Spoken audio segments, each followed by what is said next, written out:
There's only a handful of drummers that have had this life experience to where you get to be your full creative self, playing all the notes, whatever you want to play melodically, express yourself in that way, and have it be mainstream. The main component of manifestation and a journey in music like I've had is a singular thing. Yeah. You own it. The situation you're in, it's only because of your own choices, never the choices of somebody else. In 1993, Siamese Dream comes out. You're now on a rocket ship. Billy was like, we need like a ice cream truck intro. And literally the first thing you play was that da-do, ga-do, da-do, ga-do. Like, that's what this guy does. There's some hard drum parts, you know, and I'm like, why did I write this drum part? Yes, dude. And it literally happened in an afternoon. Oh. You can't whiff on this stuff. You got to go for it. Mellon Collie and the Infinite Sadness. So here's a typical day at the studio for Mellon Collie. Every day we would show up and we would try to record Jellybelly. You and Billy have the drum and guitar lock where your riffs like intertwine within each other. When you connect to a supporting role to a narrative and a destination, your likelihood of making right choices goes way, way up. How did 1979 come together? So that it almost did. Bullet with Butterfly Wings. What was that session like? Us in a circle with a giant PA. Don't worry about bleed. I mean, it was fucking massive. No one sounds like no one. Everybody sounds like themselves. That's why we're here. And that's all you need to know about this stuff. Love that. You're here because you bring an identity that's indigenous to you. Go. Let's drink Coke. Love kicking it, man. Let's go. What is up? Welcome back to the show. Today, we have one of my favorite drummers of all time. From the Smashing Pumpkins, it's Jimmy Chamberlin. I grew up with posters of Jimmy on my wall, and that's been one of the blessings of creating Jam Card and this amazing community, is being able to meet and make friends with some of my heroes. Jimmy is a Grammy winner. He's in one of the biggest rock bands of all time. He's a Modern Drummer magazine cover artist 5 times, and an incredibly brilliant and kind human. I hope you enjoy my conversation with the amazing Jimmy Chamberlin. My small team and I work really hard on this show every single week, and I want to thank a couple of companies for their amazing support of the show. Please make sure to check them out. I want to give a big shout out to our friends at Moises. If you're a working musician, a music director, or anyone who needs stems fast, this is the most useful tool out there. I used Moises recently when prepping for an arena tour that I was musical directing, and it blew me away. They are the best in the world at stem separation, period. Moises is built for music makers of all styles to learn, practice, produce, and collaborate, and the team behind it are musicians themselves, which I really dig. It is also amazing for social media videos if you want to isolate a part that you're featuring on, or creating something that highlights your playing in a clean and musical way. Whether you're learning a set, building arrangements, or just wanting to dig deeper into a track you love, Moises makes it easy. I've been using it constantly, and it's become a part of my workflow. You can check it out at moises.ai and try it out for yourself. Thank you so much for supporting the show. I want to give big thanks to our friends at DistroKid. DistroKid is the easiest, fastest way to get your music on Spotify, Apple Music, TikTok, YouTube Music, and over 150 platforms worldwide. For as little as $2 a month, you can release as many songs as you want and keep 100% of your earnings. DistroKid also has a mobile app and a ton of free features to help you promote your music. So head on over to distrokid.com/VIP/Elmo to get 20% off your first year. We'll put links to both of these companies in the show notes. Thank you so much for supporting the show. Let's get into it. This man has played the world's biggest stages. He smashed pumpkins for millions, has had hits through the ages. His drums are melodic, fusion-filled, hypnotic. Turning chaos to pocket, every hit is iconic. Bullet with Butterfly Wings, the biggest sound in any room. From 1979 to now, he's the king of boom. Today is the greatest day I've ever known, because he's here in my home. Let's lock it in and let the show begin. It's Jimmy Chamberlin! I love that. Thank you. Thanks for coming over, man. Oh, man, it's so good to see you. It's great to see you in person. Yeah, I know. We're always like, you live in my phone. I'll take it. Right? Yeah, no, take it's it. better than nothing, right? Well, welcome to Los Angeles. Come here as much as you want. Spend more time. No, I'm here a lot. I mean, like I told you, Lori and I, we have a place in Palm Springs. So, I mean, I'm on the West Coast, probably most of the winter now. Yeah. So, yeah, I love it. I tried to avoid LA, as much as I can because I knew I'd just be working all the time. And my wife and our kids are gone now. So my daughter is 23. She lives in New York, which God bless her. Awesome. My son's 20. He's going to college. So we were looking for a place to kind of disconnect. And I was thinking like, oh, LA would be cool. And then I'm like, oh no, that would be bad. You're going to get calls all the time, right? Yeah, calls all the time. So Palm Springs is a happy medium. For sure. We love it out there. We're about 20 years too young to live there, but we will take it. I mean, it's really what we were looking for is just somewhere to be active in the winter. You got to avoid those Chicago winters. You're just glued to a treadmill if you want to be, doing anything, or you're, bitching about the weather. So it's like, it's great to be in the sunshine, get some vitamin D, and later in April. Well, it's starting to get nice in Chicago, but not yet. Yes. But when it does, it's the best city in the U.S. It is. There's like 5 weeks in the spring and 5 weeks in the fall where you just can't beat it. It's the best. Yeah. But besides that, it's a little harsh for me. It is. You got to have some hard bark on you to live out there. I'm from here, so it's like I don't have the hard bark. Too soft. Yeah. No, everybody I meet from L.A. that I tell them I'm from Chicago, they're like, oh, no, I couldn't live there. But the food game. Some of the best in the world in Chicago. Yeah, if you're looking to add some calories to your diet, if you want to bulk up, I mean, you can get there quickly. Born June 10th, 1964. Yeah. Many years ago now. Many when I fill out those things online, that wheel just keeps spinning spinning now. You're like, oh God, we're still in the 2000s. Right. So you're the youngest of 6 children. Yeah, good. You grew up in a musical household. Your dad plays clarinet. Your brother plays drums. Yeah. There's a lot of music throughout the house. You're hearing all sorts of styles of music. You start playing really young, playing on your brother's drum kit. You end up gigging at a young age, 15, 16, something like that, right? Yep. So at that point, you were clearly already very decisive that you were a drummer and you wanted to play drums. So where did that decisiveness come from? Really, my family was very blue collar. My dad worked on the railroad. My brother worked on the railroad for some time. My brother kind of took a big swing at music, and then got married and had a baby and had to really dedicate himself to raising the family, which, doing the type of gigging he was doing really was kind of not in the cards. So, I had a lot of kind of metaphors for what I wanted to do and a lot of metaphors for what I did, how I didn't want to do it. And, drums for me was really, if you think about like manifestation or how you manifest stuff, it was just a place for me to dream about kind of what if, right? So sitting on my kit at 8 when I started studying with Charlie Adams like that, like just sitting there and thinking about like, this could be a way out, right? Because I grew up in Joliet, which was, it's a great town. I mean, it's a lot of baseball. I played baseball as a kid. It was very kind of idyllic in a lot of ways, but not in a lot of other ways. A lot of violence. We had a metal detector in our high school. There was a lot of shootings. It was a violent city. It had 2 prisons. I mean, it was kind of a tough town. But on the artistic side, there was a lot of art that came out of the town. I think as a response to the profane, there was a lot of sacredness that came out of it. So drums was just like a lifeline for me.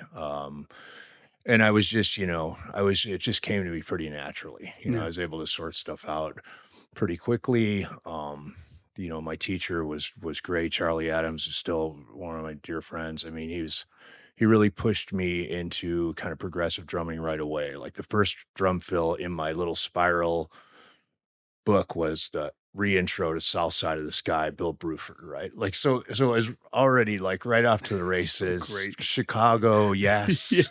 Right. So early on, I was already, a jazz nerd. I had a lot of music that I was exposed to in my house, from Benny Goodman to Pete Fountain, Artie Shaw, Duke Ellington, Johnny Hodges. My dad loved Charlie Christian, those small combo, Dave Tuff on drums.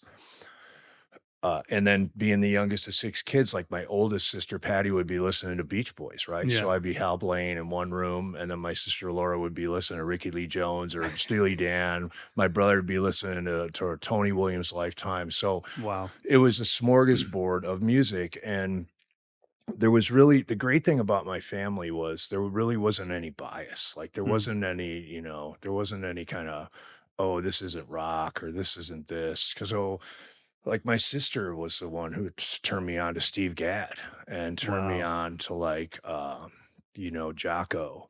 And my brother was the one who turned me on to like Jeff Beck. So like, you know, I learned all those records in my teens, like Blow by Blow and Wired, and NAVARRO Michael Walden became a North Star of mine. Richard Bailey from the Blow by Blow record became somebody that I really resonated with, especially his left foot timekeeping.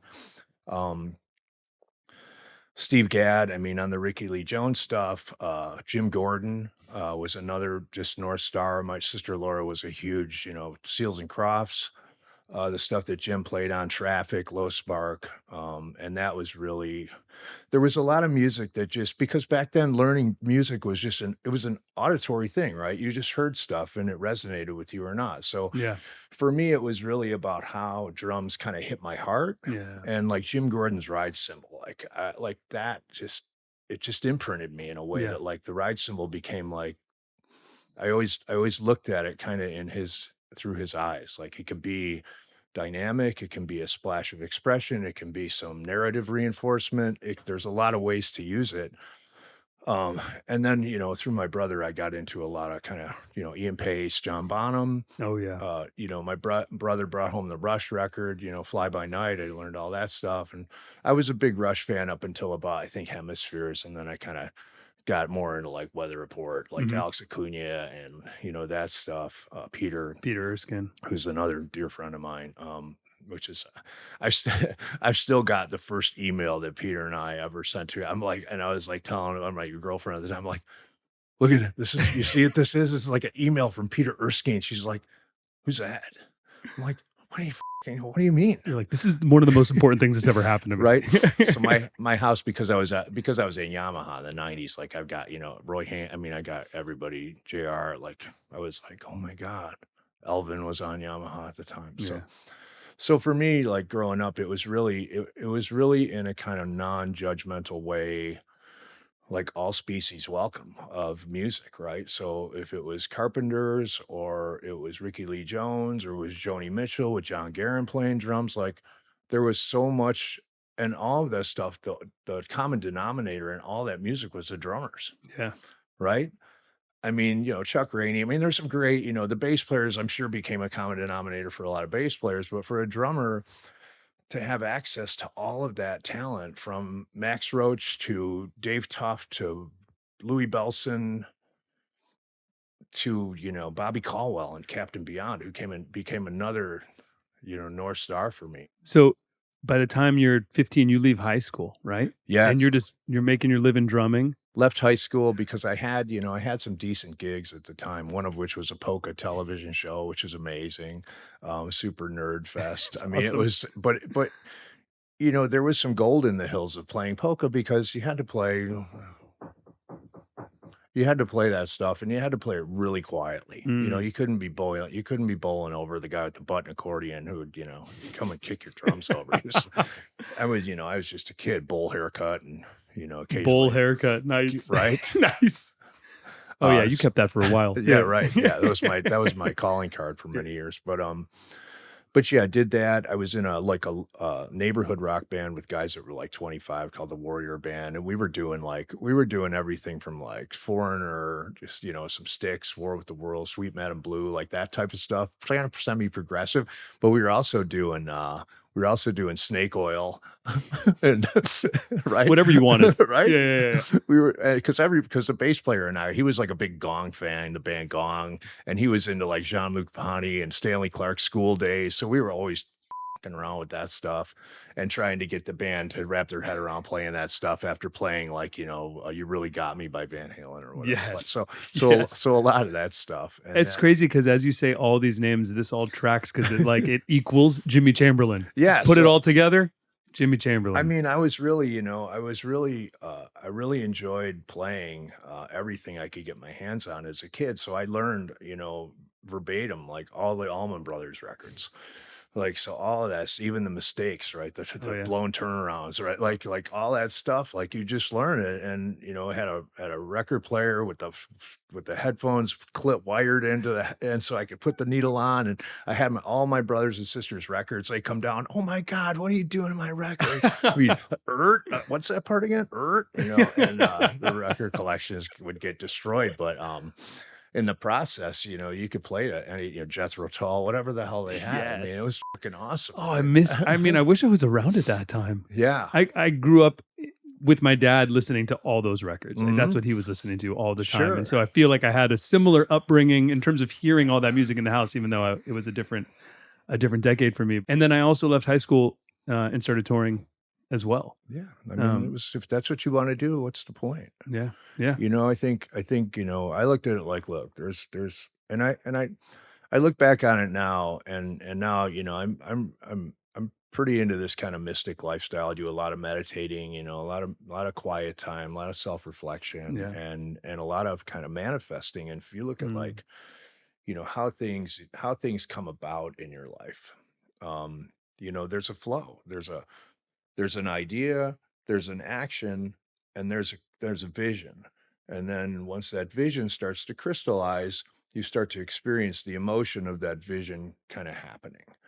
And then that energy goes out into the universe, and the universe starts to give you components of that vision, right? And if your eyes are open enough, you start to realize, oh, this is a component, like even when Corgan called me with the Pumpkins, like I was not looking for a gig. Like I was already playing 30 shows a month. I mean, I was in a band that was just working.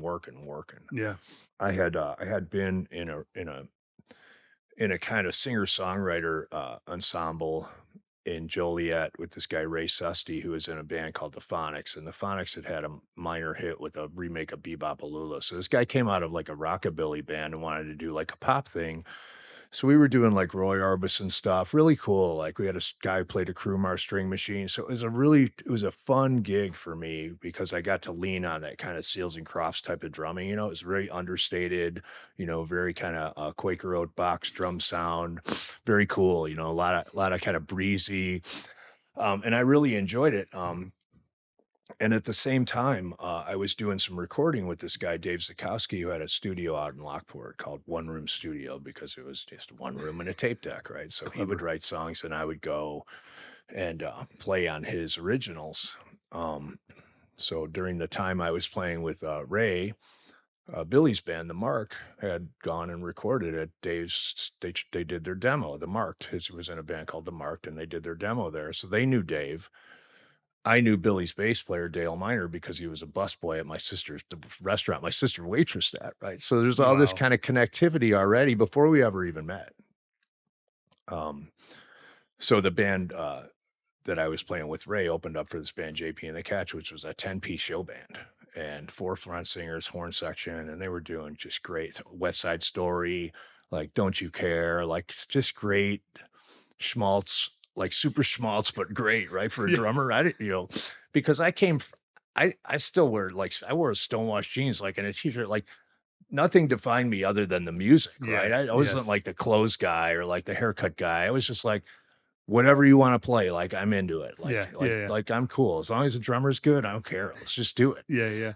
So I joined that. I got asked to join that band the first time I saw them. The drummer said, he came to me and he said, "Hey man, I want you to play tonight. Like you look great. And just so you know, like I'm leaving. I'm going to work on the Rose Bowl and we're looking for a new drummer. Do you want the gig?" I was like, yeah.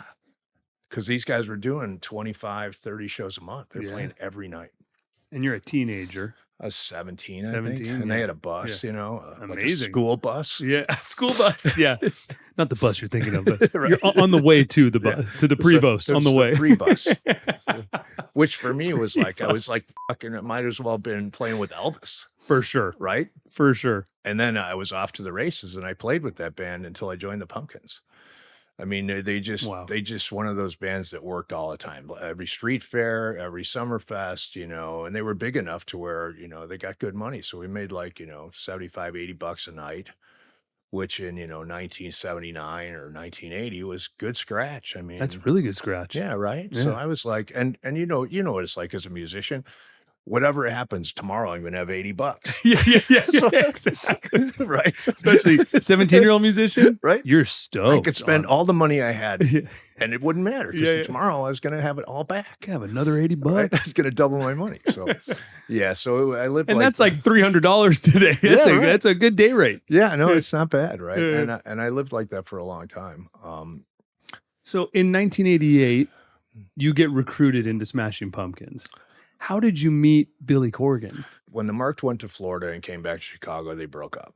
Billy started a band called the Smashing Pumpkins. Unbeknownst to me, it was just a 3-piece band with a drum machine.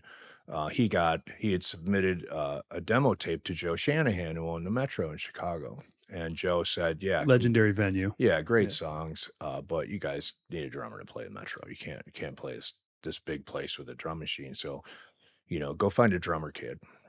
So Billy just put the word out. This guy, Dave Zakowski, who we both had played with, he was one of the first guys that Billy reached out to. Hey, do you know any drummers that can come and play just this one gig, the Metro? And Dave said, well, shit, just call Chamberlin. Like, No way. he'll learn all your songs and come in, and it'll be no stress, And so a few days later, I get this call, and Dave says, "Hey, this guy Billy's going to call you. He's got this potential gig at the Metro." And all I heard was like, "Gig at the Metro." I'm like, "Oh, okay, yeah, gig at the Metro." Like, I'm in, because the JP and the Cats, they would never play the Metro. Right. You're like, this is a cool room. I mean, the girls that you were attracting to JP and the Cats were not girls that were going to the Metro. Right? You had to really, I'm not saying you had to lower your standards. I said to be different standards. Yeah, sure. Right. You had to be really with a suburban mindset, right? So, and very much so. And that concrete was dry. It wasn't going anywhere. So, so the idea that, I could potentially become like a cool guy Yeah. and play like Chicago, because, I'd grown up playing there, Yeah. and I knew all these venues. Because you hadn't heard the music of Smashing Pumpkins at the time. I didn't even know. I had played in this band, the Sushi Cowboys, which was like the beginning of alternative rock. And the only reason, because I liked these guys, I was a little bit older than them. I was probably 19 and they were 17, but we were doing a lot of like Plimsolls. That's the only alternative I knew, was like, Million Miles Away, like that shit, like Red Rocker. It was just all, right. Wow. Right. So just not, I certainly wasn't listening to Bauhaus, right? Or Joy Division. So, Sure. so I had no connection at all to what the Pumpkins were on about. Like, I didn't know Sisters of Mercy. Like, why do you have that turtleneck on with that giant medallion? Your hair's all black. Like, I showed up in a pink t-shirt, rolled up sleeves, stonewashed jeans, my 280Z with my banana yellow Gretsch kit, right? Yeah, for sure. Gotta have the banana yellow Gretsch. I mean, it was like dork with all capitals, right? And they were, and Drum then- nerd. and James and Darcy, when I walked in, they were looking at Corgan and they were like, no, not this guy. No matter, I don't care who, but not him, right? Wow. When you walked into like rehearsal 1, or what is this? Yeah, just rehearsal 1. Yeah. I showed up and I had no idea. And there's no internet, right? So you have no idea what there's got people look like. Right. So you don't know. You have no idea. Yeah. I mean, I had no idea. And you walk in and see the 3 of them. And I'm like, oh, Where did these 3 wow. come from? I didn't realize you could paint your nails black. I was like, oh. Whoa. If you did that in Joliet, you'd get chased out. Yeah. You couldn't go to the bar like that. You get, somebody like me would beat you up. I mean, it was just, it's just not where I came from. Yeah. There wasn't the creative expression in that way. Or No, we the weren't like, full- oh, you're the guys I've been looking for, right? You dress Right. just like me. Like, it wasn't like that at all. And where they rehearsed was in this awful part of town. So Billy's dad, Bill Sr., who's, deceased now, but was a great, cheerleader for the band and loved me, because I was like a gigging musician like he was, he played Nice. like I did, in Chicago and all the clubs, South Side, like, so we really connected on a really cool musical level, him and I. But he knew this guy, Ron Overcash, who had this rehearsal space like way out on the west side of Chicago. So, I mean, I used to get pulled over for just not being the right color. They were Right. like, "Are you lost?" Yeah, yeah. And I was like, "No, I'm just poor." Yeah. Yeah. Because I had lived in really bad parts of Chicago, and I was used to being, a minority. Yeah. But it was never a problem because it was just back then in Chicago, like we were just all poor. There was no like you're this and I'm that. I mean, Joliet West was predominantly black high school, and most of my friends, or a good portion of them, we were all colorblind at that point. I Yeah. mean, we all showered together. It was fun. It was funny, Um, we had a great childhood in that regard, in that, the stuff that's around today, we played baseball together. We made fun of each other. We called each other names and nobody got upset. Yeah. We were all in the same boat. Yeah. We all were in Joliet. So what could you say? Yeah, I mean, yeah. well, you can't tell me anything that you're not anything different than me, right? Yeah, You live sure. down the street from me, blah, blah, blah. So it was a bit like that in Chicago, like Marquette Park, like places that are really, somewhat dangerous now, but back in the day, that's just where you lived as a musician, because you could eat at Leon's for $2.15. You could get a half a barbecue chicken and some French fries, or you could go and get like a steak burrito for $2 and you'd have food for 2 days. Yeah. Right. So there was a lot of that going on. So anyway, where the Pumpkins were rehearsing was on the west side. Like I was driving there the first time and I had realized like the McDonald's that used to be there had just caught on fire and somebody firebombed it the night before and it was burned up. And so we rehearsed there, but Wow. so walked in and was already like sweaty palms because I knew I wasn't like the guy, and then setting up my kit, but I knew all the music. So we played the music like one take and he was like, okay, well, I mean, that sounds great, and Corgan was like, call me, and he goes, hey man, do you want to carry on? I mean, I really like the way you play, blah, blah, blah. And I wasn't really looking for a gig, and, they had some other gigs coming up. They were going to open up for Jane's Addiction, right? So I was like, oh, who's Jane's Addiction? I never heard of them, right? I mean, I was like, I was listening to like Gio Vanelli or something, right? Like it was like, I mean, I was so far off I wasn't even on the radar screen. Like, I was like whole other screen in another margin. Yeah. So I said yes, in between my JP and the Cats gigs, like I can do this, we'll see how it goes. And as we started to get away from the original demo music, which was very much, to a drum machine. Yeah. It Right, was just originally, emulating a yeah. drum machine. And some of it was rocking, but it wasn't, it certainly wasn't what I was interested at all. Yeah.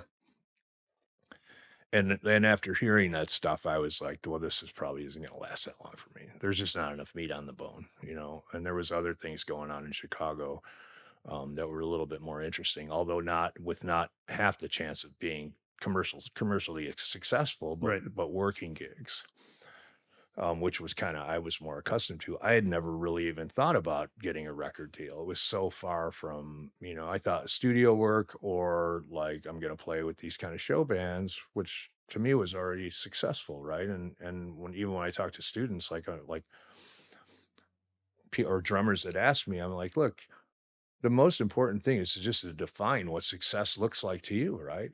Because a lot of guys blow the stop sign because they haven't had that conversation with themselves to figure out what does it mean to be successful. And then they look back and they go, well, I was successful 5 years ago and I blew the stop sign and now I'm in this fucking storm, right? So, but anyway, I was as we started practicing in the Pumpkins, Corgan started to watch me drum, and he started to come up with kind of more advanced and progressive riffs. And every time he would do something, like the two of us would just start compounding it. And, it turns out he was like a closet Mahavishnu fan. Nice. So now we're like I'm like, oh, that was interesting. Like, oh, how about this? Like I had this groove like from that I thought I would never use, like the groove of Silver Fuck, right? Right. Right. So we had all these, things started to gel. Wow. And I think, the other two band members were like, oh, this isn't cool because now it's turning into a prog rock band, right? Sure. But we were like, oh, this is unique. And with, Billy's songwriting power and my ability to kind of disseminate all these ideas and be so additive to it, we started to get excited. Yeah. I started to get excited at the potentiate of this thing because now I've got a guy who's cool in Chicago, who's a great songwriter, who's encouraging me to play more like Tony Williams. You know, now Yes. I'm You're like, this is a "Oh, dream. now you're speaking my language now. Like you want like more flams? Like, Yeah. oh, okay. Like, and this stuff, like you like this like syncopated beat. And so, it got to be where, Corgan became such a cheerleader for my drumming Amazing. that it just got to be like anything goes, Wow. whatever you want to do. Yeah. And then we just kind of invented this thing that we had. This new sound. Right. And Yeah. even when we play Chicago, people were, it was still like REM was still like the biggest band. It was Right. like fucking, I was like, God bless those guys, but like I was just like, why are you doing that? And they would look at us and go, why are you doing that? Because we'd do like extended 10-minute guitar solo, fucking jerk offs. Like it was amazing. I mean, Well, you brought the progressive element to it.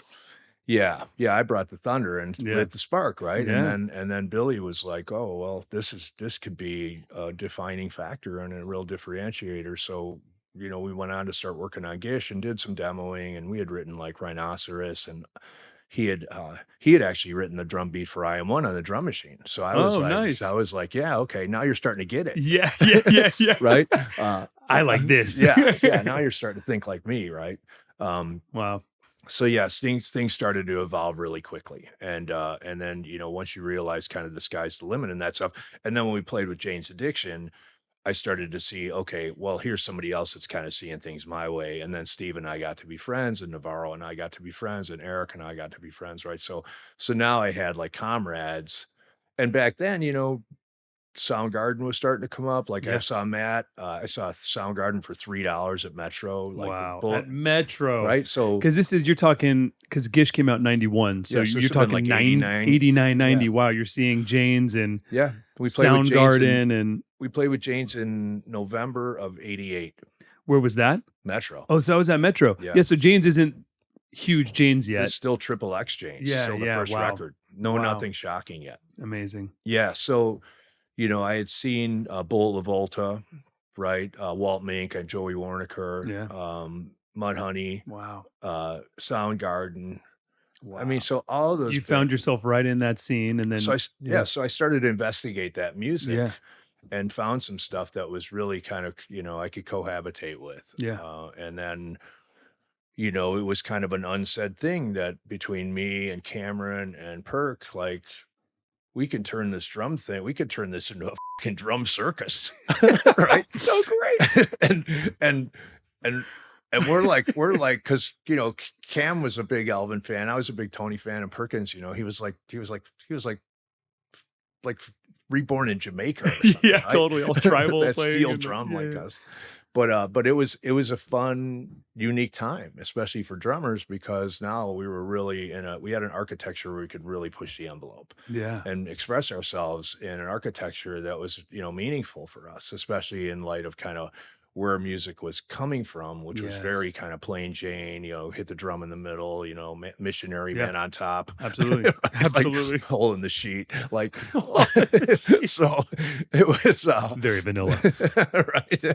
It's crazy to think about this time because you guys are all local bands, right? Like you haven't even dropped Gish yet. So you guys are just have demos. What are you doing? Handing out demos, trying to get gigs, playing Yeah. you're in on the Metro. So that's the scene. Tapes. We had tapes, for sale. We'd sell tapes, Yeah. cassette tapes.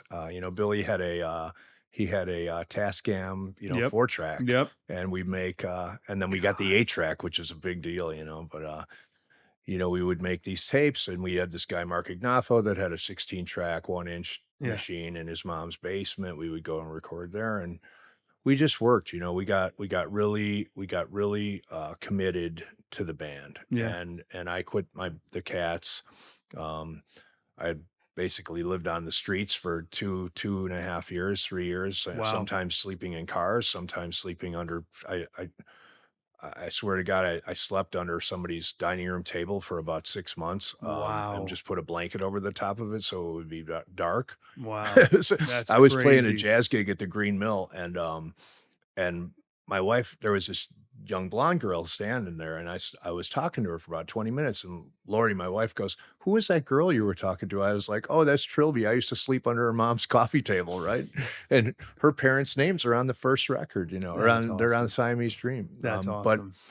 so the idea with the band was really, you know, to have to maintain as much control over the art as we could. Beautiful. And Corgan worked at a record store, so he really knew the business side of the music. He knew who produced what record. He knew what labels were copacetic for bands like us. So he had a real kind of inside baseball on that part of it. So he was a real ace in the hole when it came to like signing a deal.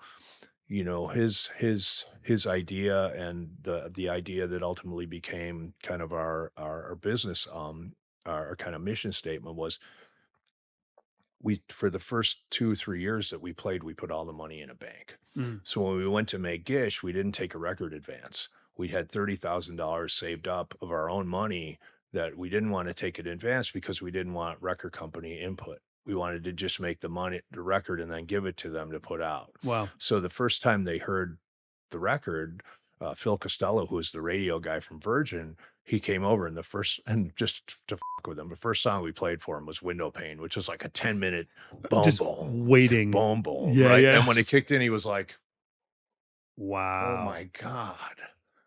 It's funny to think about that being the first song you hear off that record. And this guy shows up in like a 3-piece suit with like the pointy Yeah. shoes on, you know, all slicked out, and we're all And he's hearing that guitar solo, that whole crazy heavy solo section. and That's the bolero, wild. right?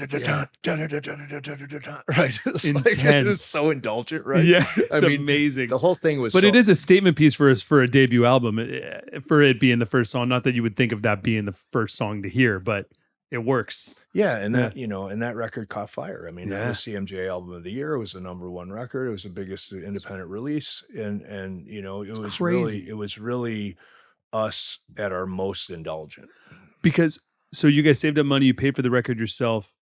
Virgin ended up releasing that album, but you guys weren't signed yet at the time of recording it? No. So well we were, but we were signed to Caroline. We were signed to the Caroline, independent, right? yeah. So And just for like distribution? yeah, so no, for the whole deal, because don't forget, at that point, like signing a major label deal was considered a sellout, right? Yeah. So from an optics standpoint, Virgin said, "Look, we're going to sign you, but we want to put you in the hands of Caroline for the first record." Then when Gish became so big,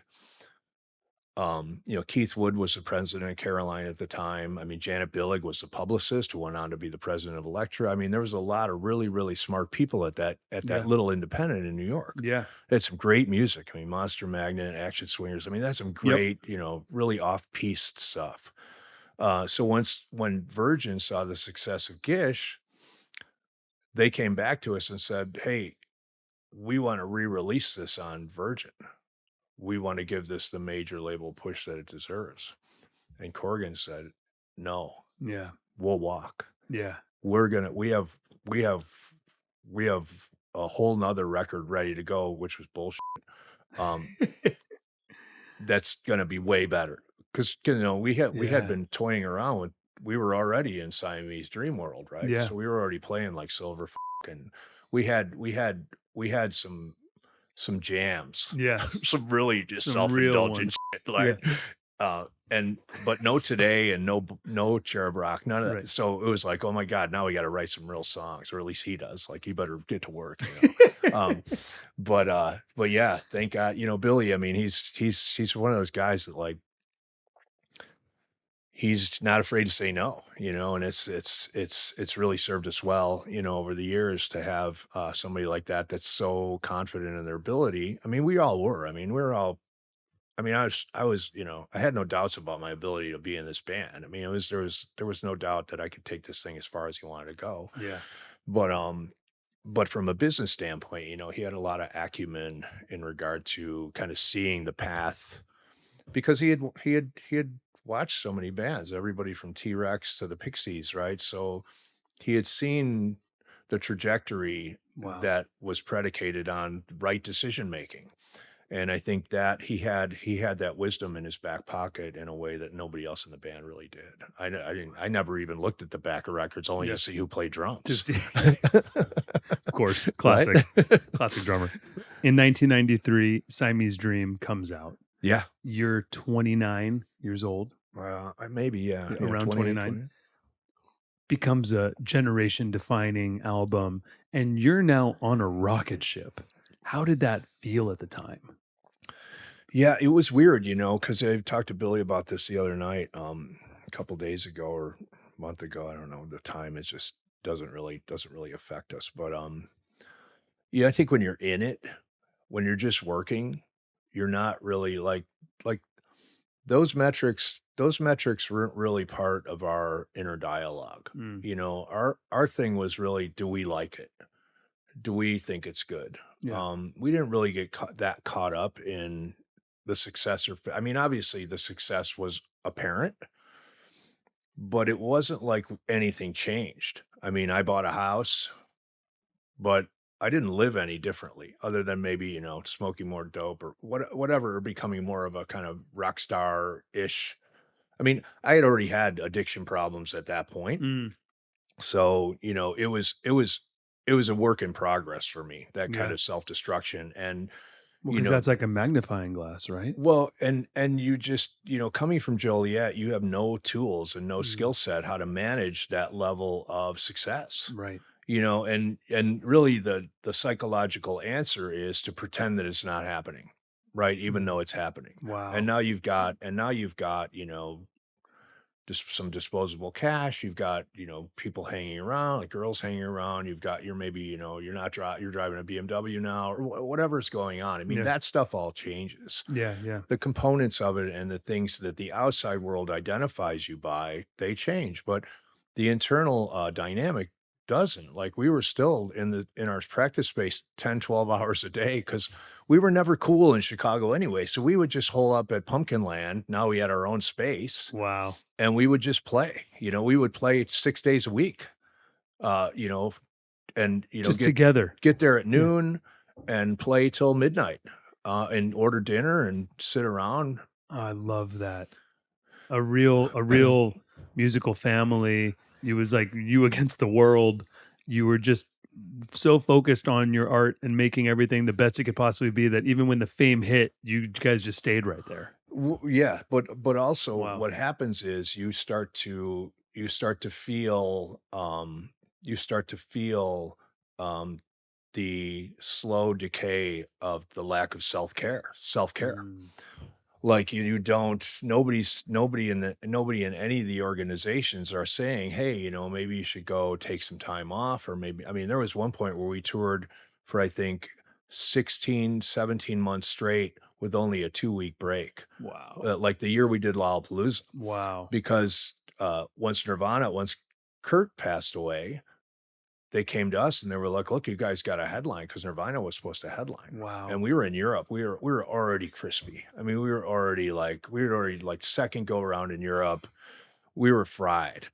And supporting Siamese Dream. Yeah. And they came to us and said, look, they're making us a crazy offer, like 50% of the back gate. I'm right. Like our managers were like, you got to do this, right? Holding the guns to our and it's hometown. Right. Well, no, at that time, Lollapalooza was 42 shows. It was the traveling Lollapalooza, right? So it was 42 gigs at a super high level. Oh, so they're telling you to headline a 42 show traveling tour after circus. Just doing, 13, 14 months of touring. Man. So that's where, because this is right after Kurt passes. Yeah. It was like their response. They had to fill in that massive hole. Yeah, we were riding on a bus when we got the phone call. I mean, it was like in the rain somewhere, It's like that Kurt died. Yeah. Wow. And then subsequently that, like, we're talking Lolla. Oh, like right after you hear that Kurt passed. Shortly after they hit you up, like, we need pumpkins. Yeah. Whoa. So it was heavy, and one thing led to another, and all of us were suffering. Yeah. Billy was suffering. All of us were engaging in some type of quasi escapism in one type of unhealthy way or another. Yeah. Luckily for us, I mean, we kept it together for the next record, Siamese, or Mellon Collie. Yeah. Which now took everything, all the insanity from touring, and now we made the recording process insane, because now we're going to record 56 songs for a 28 song or whatever the hell, however many song double CD. Double album. And now you got the record company. Now you got the record companies telling us we're crazy. They're like, look, double CD is going to be a death sentence for you guys. It never works. And we were like, well, what are we going to do with 30 extra songs? Like we got all these songs and they're great.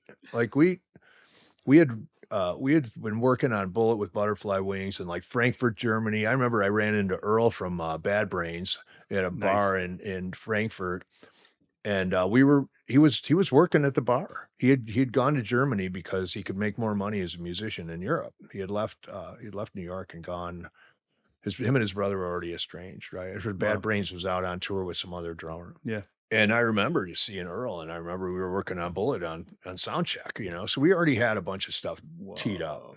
And then, Mellon Collie became an incredibly, incredible deep dive as a musician. I mean, you're asking so much of yourself, and the compositions got crazier and crazier, like Ode to No One, like F You and Ode to No One, like stuff like that, or Porcelina. Like the parameters were so wide, and the demand on the drum chair was so incredibly tough. I mean, it was hard to wear all those hats. In the sense that, like, generally as a kid, when I'd be playing one type of music or another. I'd either be playing, smooth jazz, yacht rock bullshit, or I'd be playing rock, or I'd be playing like show band stuff. Now you're playing like, Pet Sounds type of compositions and stuff like Jellybelly, right? So like it's a wide net, right? And for me, I was all in. I mean, as a drummer, I was pretty all in on that stuff. So, but before we get to Mellon Collie, if I could stop you right there, if we can stay on Siamese Dream for a moment, and also, did you know Kurt? A little bit, yeah. I knew Dave and Chris and those guys. And were you guys did you play any shows together? Oh yeah, with NIRVANA. We played with NIRVANA a lot. I mean, not a lot, but probably 4 or 5 times. Wow. We played with them in Rotterdam at this big indoor art festival, which was amazing. They were incredible that night. That's like 93. Yeah. On Siamese Dream. Yeah, and we played with them in Boston at a couple showcases at like the Avalon in Boston. Wow. Which was fun. I think Bullet LaVolta was on that gig as well. We would see it, and then I saw him again in Japan. I mean, we would just, back then everybody was touring, so you would just, and Grohl. I knew Grohl, so like, I'd go see Dave. And would you guys buddy up? Oh yeah, we're tight, and then we became tighter, on the Machina tour, because he was dating our bass player. So it was like, he was sitting on my drum riser every night, I'm like, he must have loved watching you play, man. Oh my God. He was like, more of that. Yeah, he must have loved it. You're like the drummer's drummer that's playing these gigs, man. It's so cool. It was fun, we had a lot of fun back then. So what was Kurt like? I don't really get to ask that many people that question. I don't think Kurt really dug me. I don't think he kind of stayed away from me back then, because you got to understand, like, I was a pretty high octane individual, and I don't think Kurt really wanted to be around somebody who was resonating at such a high frequency. So yeah, I mean, he was always nice to me, and I knew him and Courtney, and we were friendly, but I wouldn't say we were tight. Yeah. I mean, I had a huge respect for him as a musician, and I wanted to be, compassionate to not be like inserting myself into his, orbit like everybody else was, because honestly, it was like we were all peers, so it wasn't a big deal. I mean, it wasn't, we were around Black Francis or Charles, and we were around a lot of people that, Jay Mascis. I mean, there was a lot of people that were held in high regard, but they were just in the same fucking circus we were in, right? It doesn't matter if you were flying private or you're taking a van, you're still in the circus, as you know. So I mean, you're a circus performer. I mean, it's not, it's not like, oh my God, you're in the bigger circus. Like, right. You weren't trying to force your way into, you're like, this guy seems to himself. We're going to let him be. Yeah, he was very, introverted and introspective but always nice. And Grohl's on your energy level more so. Yeah, Dave, Dave's a drummer vibe. It's like, it's not for everyone. So Siamese Dream comes out. How did the world react? Like, from your perspective at the time, did you feel it? Well, yeah, because, we went from being big in Chicago to being big around the world. Yeah. And, MTV was massive. Yeah. So now, you know, my Aunt Barbara's heard of the band. You know, it's like, I mean, there's like that. Your right? family must have Yeah. been tripping out. You They coming were- from a musical household and you're famous now and you're like, Yeah. Yeah, it was weird. I mean, because my brother, you know, obviously had tried to be a musician. You know, Yeah. my dad never really did. He was more of a hobbyist. Yeah. But definitely a music, you know. They didn't really get it, you know. They didn't Yeah. because they didn't understand what it was. I mean, they Yeah. came from Joliet, so they were like, "Oh, he's in this big band now. He's on TV." It's like they didn't understand that, like, when I went to LaGuardia, people were like, "Oh my God," you know, they LaGuardia. right?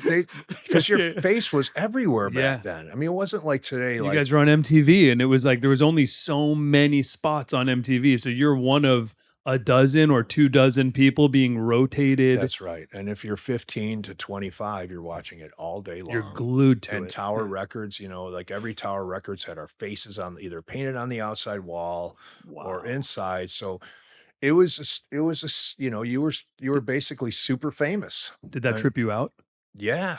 Yeah. Especially because you're like high at the time, right? You're on dope. Like, so No, you're- I never was a big dope taker. I was Oh, just a big drinker, you know. Oh, I okay. didn't get into that stuff until halfway through Mellon Collie. Like, Right. that was a very It short was a short-lived thing. because I never played up. Right. You couldn't. Yeah. You You cared. try to play that gig. You cared after too a couple much. beers. You can't drink and play that gig. There's no way. No, you You're can't. shredding. You can't do it. And Yeah. and with that, I never played any gigs messed up. I Right. mean, I had my covenant with my instrument was always intact, right? Mm, So I love the that. covenant Yeah. with the instrument was the oldest relationship and the only intact relationship that I was in possession of. So I always honored it. I still do. I mean, I still practice a lot, Yeah. and you know, I haven't drank in 22 years, you know, but Yeah. I'm like California sober, I guess, you know, Right, what you call right. that. Like, but I never even think about my drum set if I'm gonna eat a gummy or something. Yeah. Sure. I just don't do it Yeah. because I have to be in charge of all my facilities when Wow. I sit down at my instrument. So it was more so like an after the show situation Day of like off, the after day show. off. Yeah. Yeah. But the shows, you know, You're away from your drums. the shows on Siamese were intense. I mean, we're playing Geek USA and Silver. I mean, there's some You're going off. There's some hard drum parts, Yeah, you yeah, know, yeah. and I'm like, why did I write this drum part? You Yeah. know, like boom, down. You wrote it because it's the sickest shit ever. That's Yeah, why it's you wrote it, great, Jimmy. right? It's like Must have because- felt incredible to well, play. because if you're in that position, you're like, oh, I gotta do this. Yeah. Like, I gotta shave this face in the morning, right? yeah. Right? Yeah. You can't whiff on this stuff. You got to go for it. Wow. Because, you know, it's like, I was talking to Billy about it yesterday, and I was like, look, you know, I remember a time when our music wasn't reactive, you know, and we were exposed to, I was exposed to so little music in that vein Mm. that everything that I played in regard to me was creative. It was a creative thing. It wasn't replication. I mean, I was replicating bits of Alvin and bits of Tony and Roy and all that stuff within the architecture of my drum set because that's the languaging I learned to speak in. Yeah. But it was only in response to my own emotion. It wasn't in response to Jane's Addiction I mean, Yeah. those people would give you a little bit of license to do more of that stuff, Sure. but everything was this, right? The magnificence of the moment. Yeah. If you operate in present time as an expression of yourself, then the magnificence of the moment is the summation of all your experiences up to that time, right? And if you're writing from that standpoint, you can get those Geek USA. Like we had Geek USA up until the back half and we had nothing. And Butch was like, we need to have like the outro of All Get Out. And CORGAN came up with that dig-a-da-doon, dig-a-doon, dig-a-doon, dig-a-doon, and he's like, we need a drum fill. And I was like, right? I mean, it just, Yes, and dude. and it literally happened in an afternoon. Oh. I mean, it was like, you know, sweaty palms, we call it in the Pumpkins. Like when you're listening to something, your palms are sweating because it's so intense. Man, what a incredible life experience you've been able to have, man. For you to find Billy, for you guys to find each other and the Pumpkins to find each other, to be able to find these creative partners where they're bringing you those riffs, you're bringing them, your drum parts, you're making that explosion. That must have just felt and still feels, as you guys are still crushing stages, that must just feel amazing to play. It's so fun. I mean, and the band now is the best it's ever been. Wow. I mean, the band we hadn't played since November. We were in Asia last November, and we had this festival in Mexico. It was on our books, March something. How much you want to rehearse? One day, just one day, because we had Jack Bates on bass, Peter Hook's son. We got Kiki on guitar. He's super dedicated. James, Billy, and I, all completely dedicated to the show. Yeah. We showed up after not having played since November. We went through the songs one time and we were done. Yeah. Because everybody had been at home. Prepared. Yeah. We had this ready. like, let's get the set list together. Yeah. Then I can shed. We all showed up. Sound fucking great. But again, I mean, when you think about, I had this conversation with another artist not too long ago who was telling me that he wanted to play with so-and-so, I want to play with so-and-so. And I said, look, and Corgan and I have had this conversation about our own stuff, because for years we were convinced that we were the luckiest people to have found each other. Yeah. But once you've been around for long enough, you realize that the reason that it happened was that you brought a whole person into a configuration. Wow. And Billy, we were sitting in the studio and Billy was looking at me. I was like, why are you looking at me like that?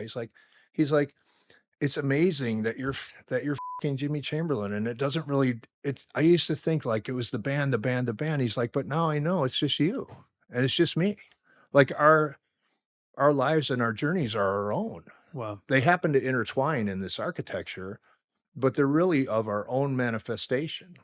So regardless of the configuration, the intentionality and the spirit that goes along with the journey is the driving force. It's not who you meet, when you meet them.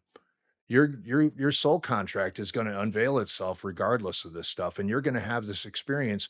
Maybe the components will be different. Maybe you're playing with fucking Herb Alpert. Who knows? Like, you may be playing something different, but the universe, it sorts all that shit out. The main component of manifestation and a journey in music like I've had is it's a singular thing. Yeah. You own it. Your choice, the situation you're in is only it's only because of your own choices, not the choices, never the choices of somebody else. Right. Ever. So when you're in a band like that with somebody for so long, you come to that conclusion that like, wow, this is a singular focused thing that has this as a component of it, but it itself is not of it.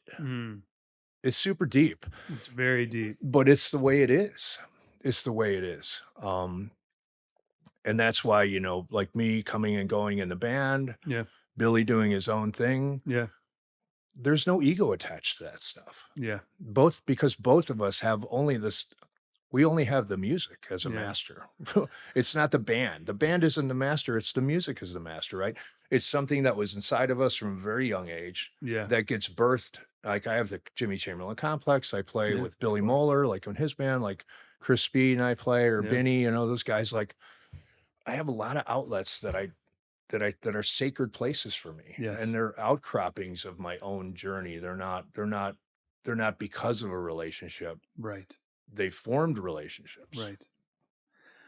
You and Billy have that thing that I really only typically see sibling band members have, like the Alex Van Halen, Eddie Van Halen, or the Vinny and Dimebag, like those, the drum and guitar lock where your guys your riffs like intertwine within each other. Like you and Billy have that. Like when you think of Cherub Rock and all this stuff, it's like, I feel like he must be bringing you these guitar parts. You're then making the drum part that complements it. And then together it makes that one whole wonderful piece. Yeah. It's like your siblings. We're finishing each other's sentences. Yes. Yeah, very much so. I mean, and you're like a married couple. I mean, you're just, you've been together for so long. You don't even have to talk. he'll call me with a song and he'll be like, I'm like, what do you want to send? He's like, don't worry about it. He's like, just, you don't need to hear it. Yeah. Do you, bro? Yeah, just as you always have. Yeah, just like you don't need to hear the song. I'm just telling you, like, you're gonna like it. It's so crazy to think that Smashing Pumpkins was Billy and James and Darcy and a drum machine, and they were like, we need a drummer to play this show, and someone's like, oh yeah, call Jimmy, and it's just called Jimmy, and then it's like fate, bro. Like, you were the most perfect fit. It's like as if they went through 100 people to find you, to find the perfect match, but it's just I was the only drummer they auditioned. Incredible. Yeah, I mean, that's it. You know, that's what I'm talking about. It's it's the throughput, you know, and the common denominator of a life in dreaming.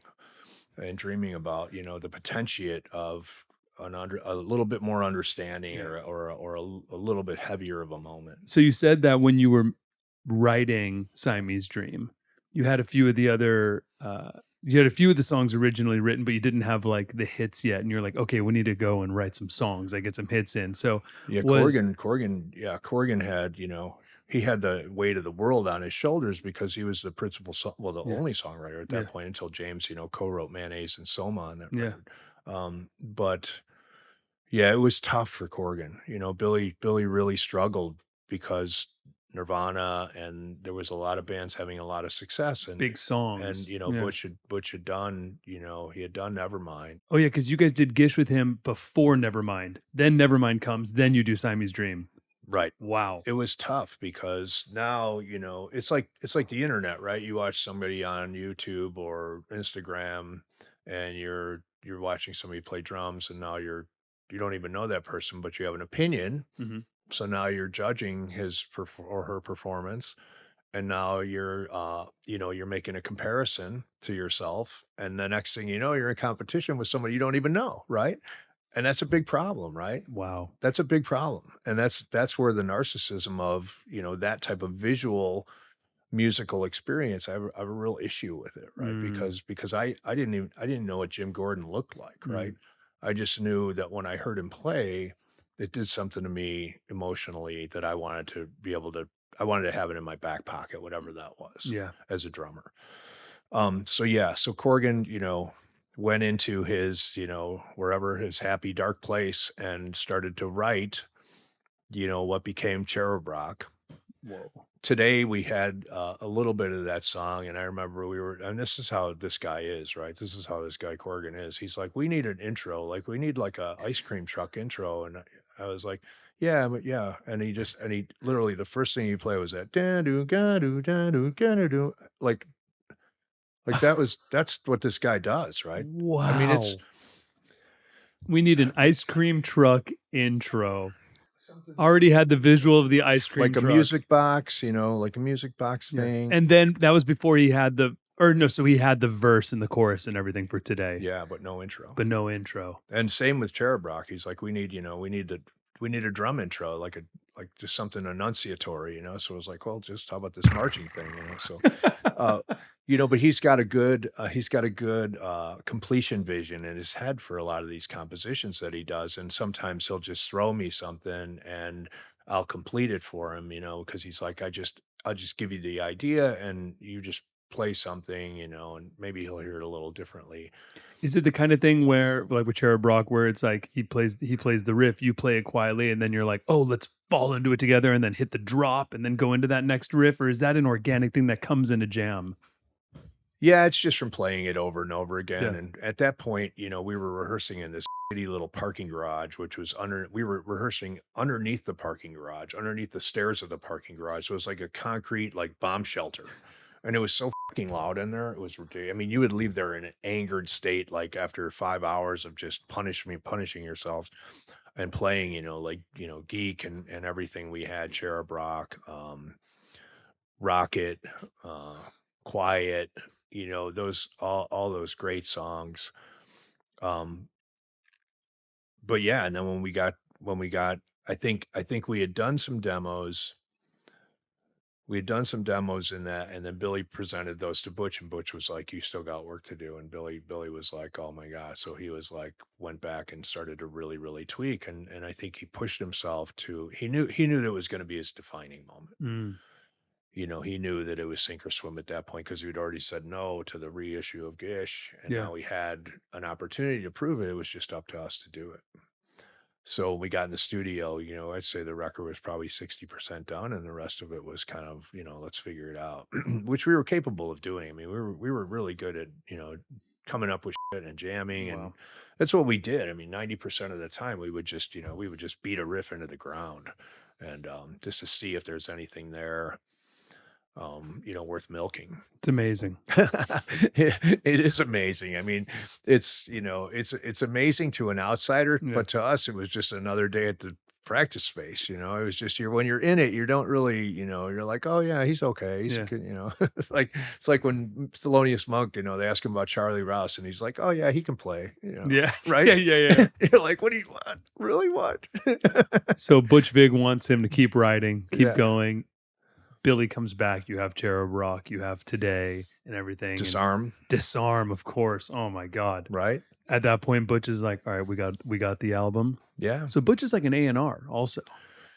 You know, he's got a great pop sensibility, right? Yeah. And he knows things, you know, that you don't, Yeah. or we didn't.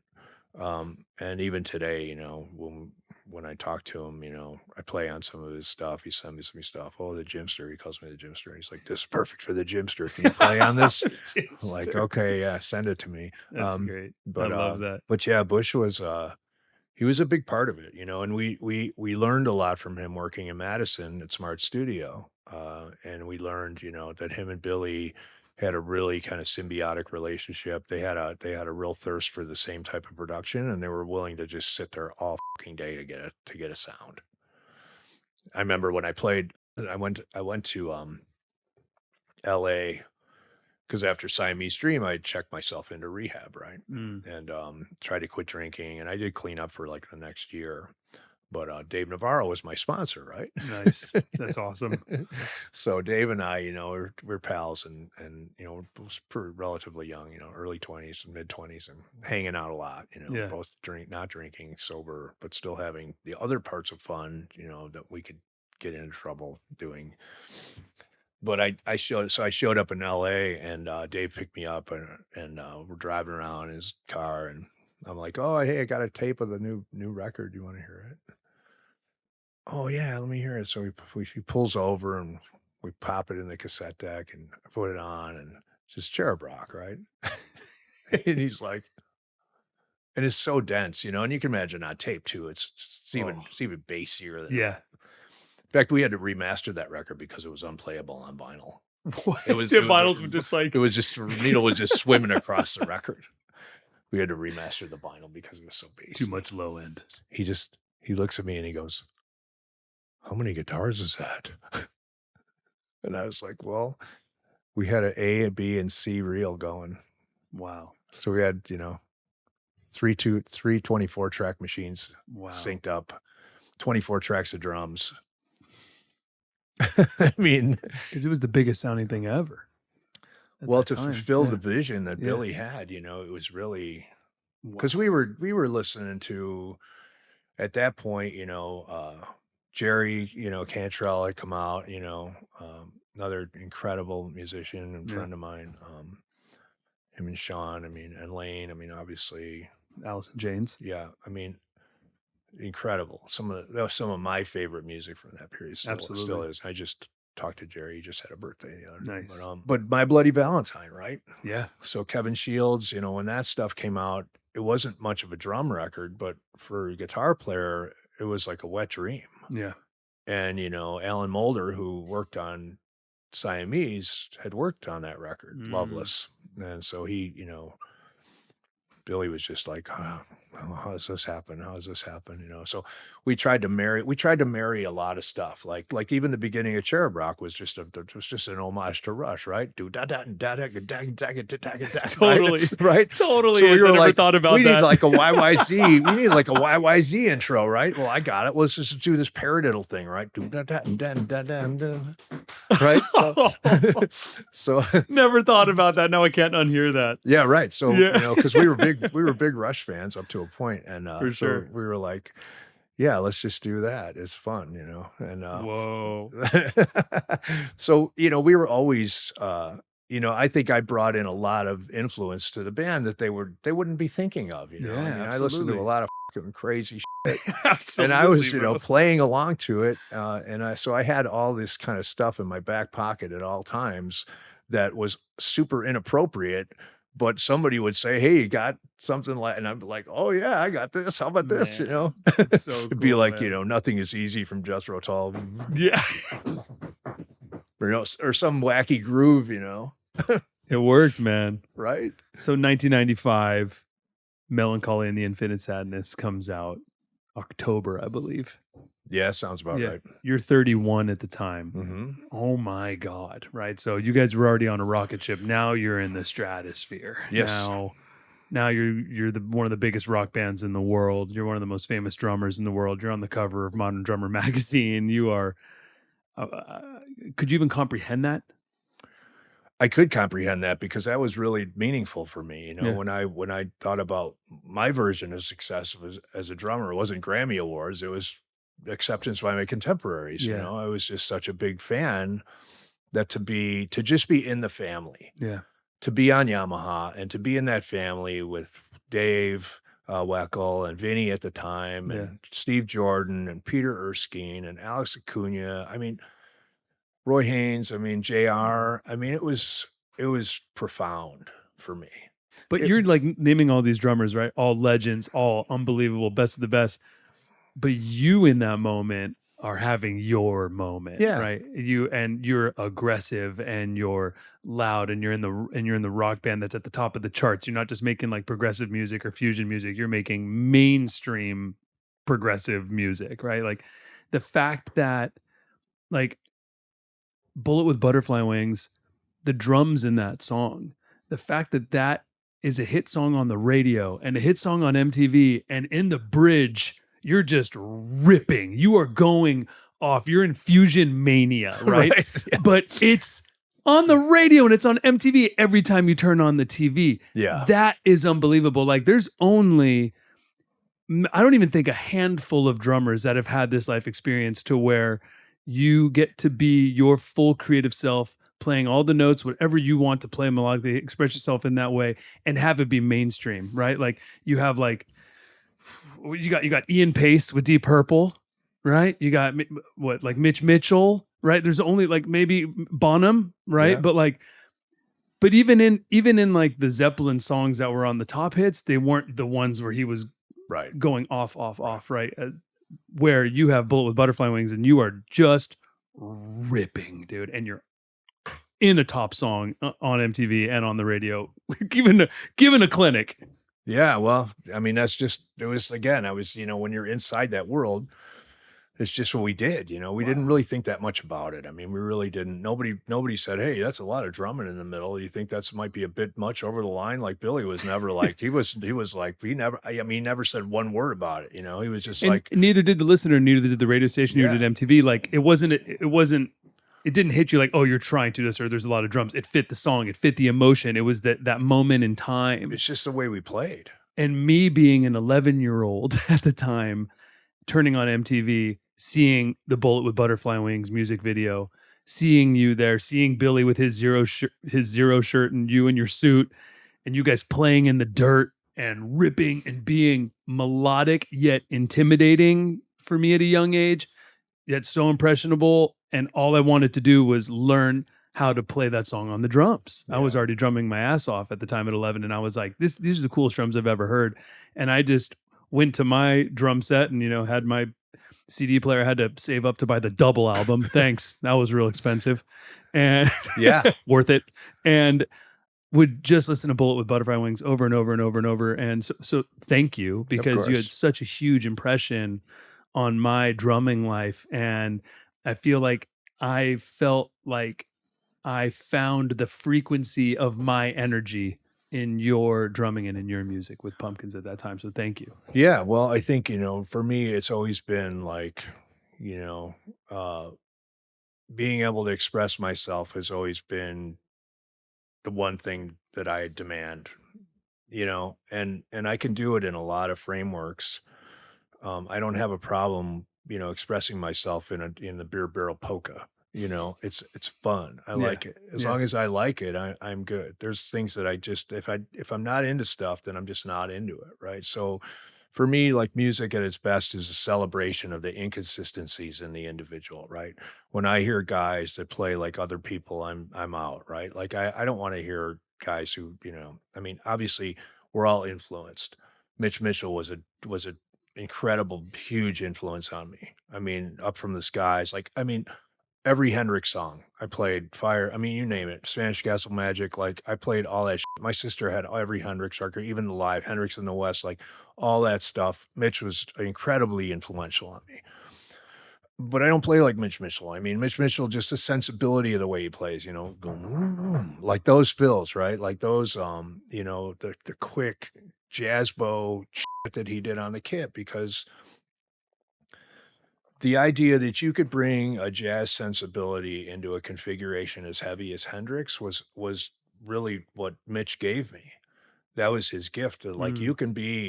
you can be this type of drummer, and as long as you're in lockstep with the narrative of the song, like you have a common destination, the notes are always going to be congruent, right? Mm. Once you know, and I tell this to people all the time, like I hear a lot of drummers playing a different song than I'm hearing, right? And the thing about the Pumpkins, Corgan and I were big we talk about Cole Porter a lot, right? Like Cole Porter, Gershwin, like master songwriters, bro building stuff. Like when you're when you when you connect to a supporting role to a narrative and a destination, your likelihood of making right choices goes way, way up, Hmm. because now you're doing what drums do at their best. They're storytelling instruments, right? You're telling a story. The story of Bullet with Butterfly Wings, the reason that's a great song is because everybody in that song is telling that same story. Wow. That's been always the goal in the Pumpkins. And even when it comes to arranging, when we arranged, like when we got into Mellon Collie and we started to really, really get into arranging songs like Porcelina, like songs that are really, really out there. You know, you get into this kind of arranging where, like Cole Porter, he never waited for four to end a bar. If they were done singing, like he would just cut. So you'd have a bar of three, a bar of four, cuts. So we used to call it like trimming the fat. So we'd have these songs that were really unwound, right? And we would go back and whenever nothing was happening, we would just take that part out.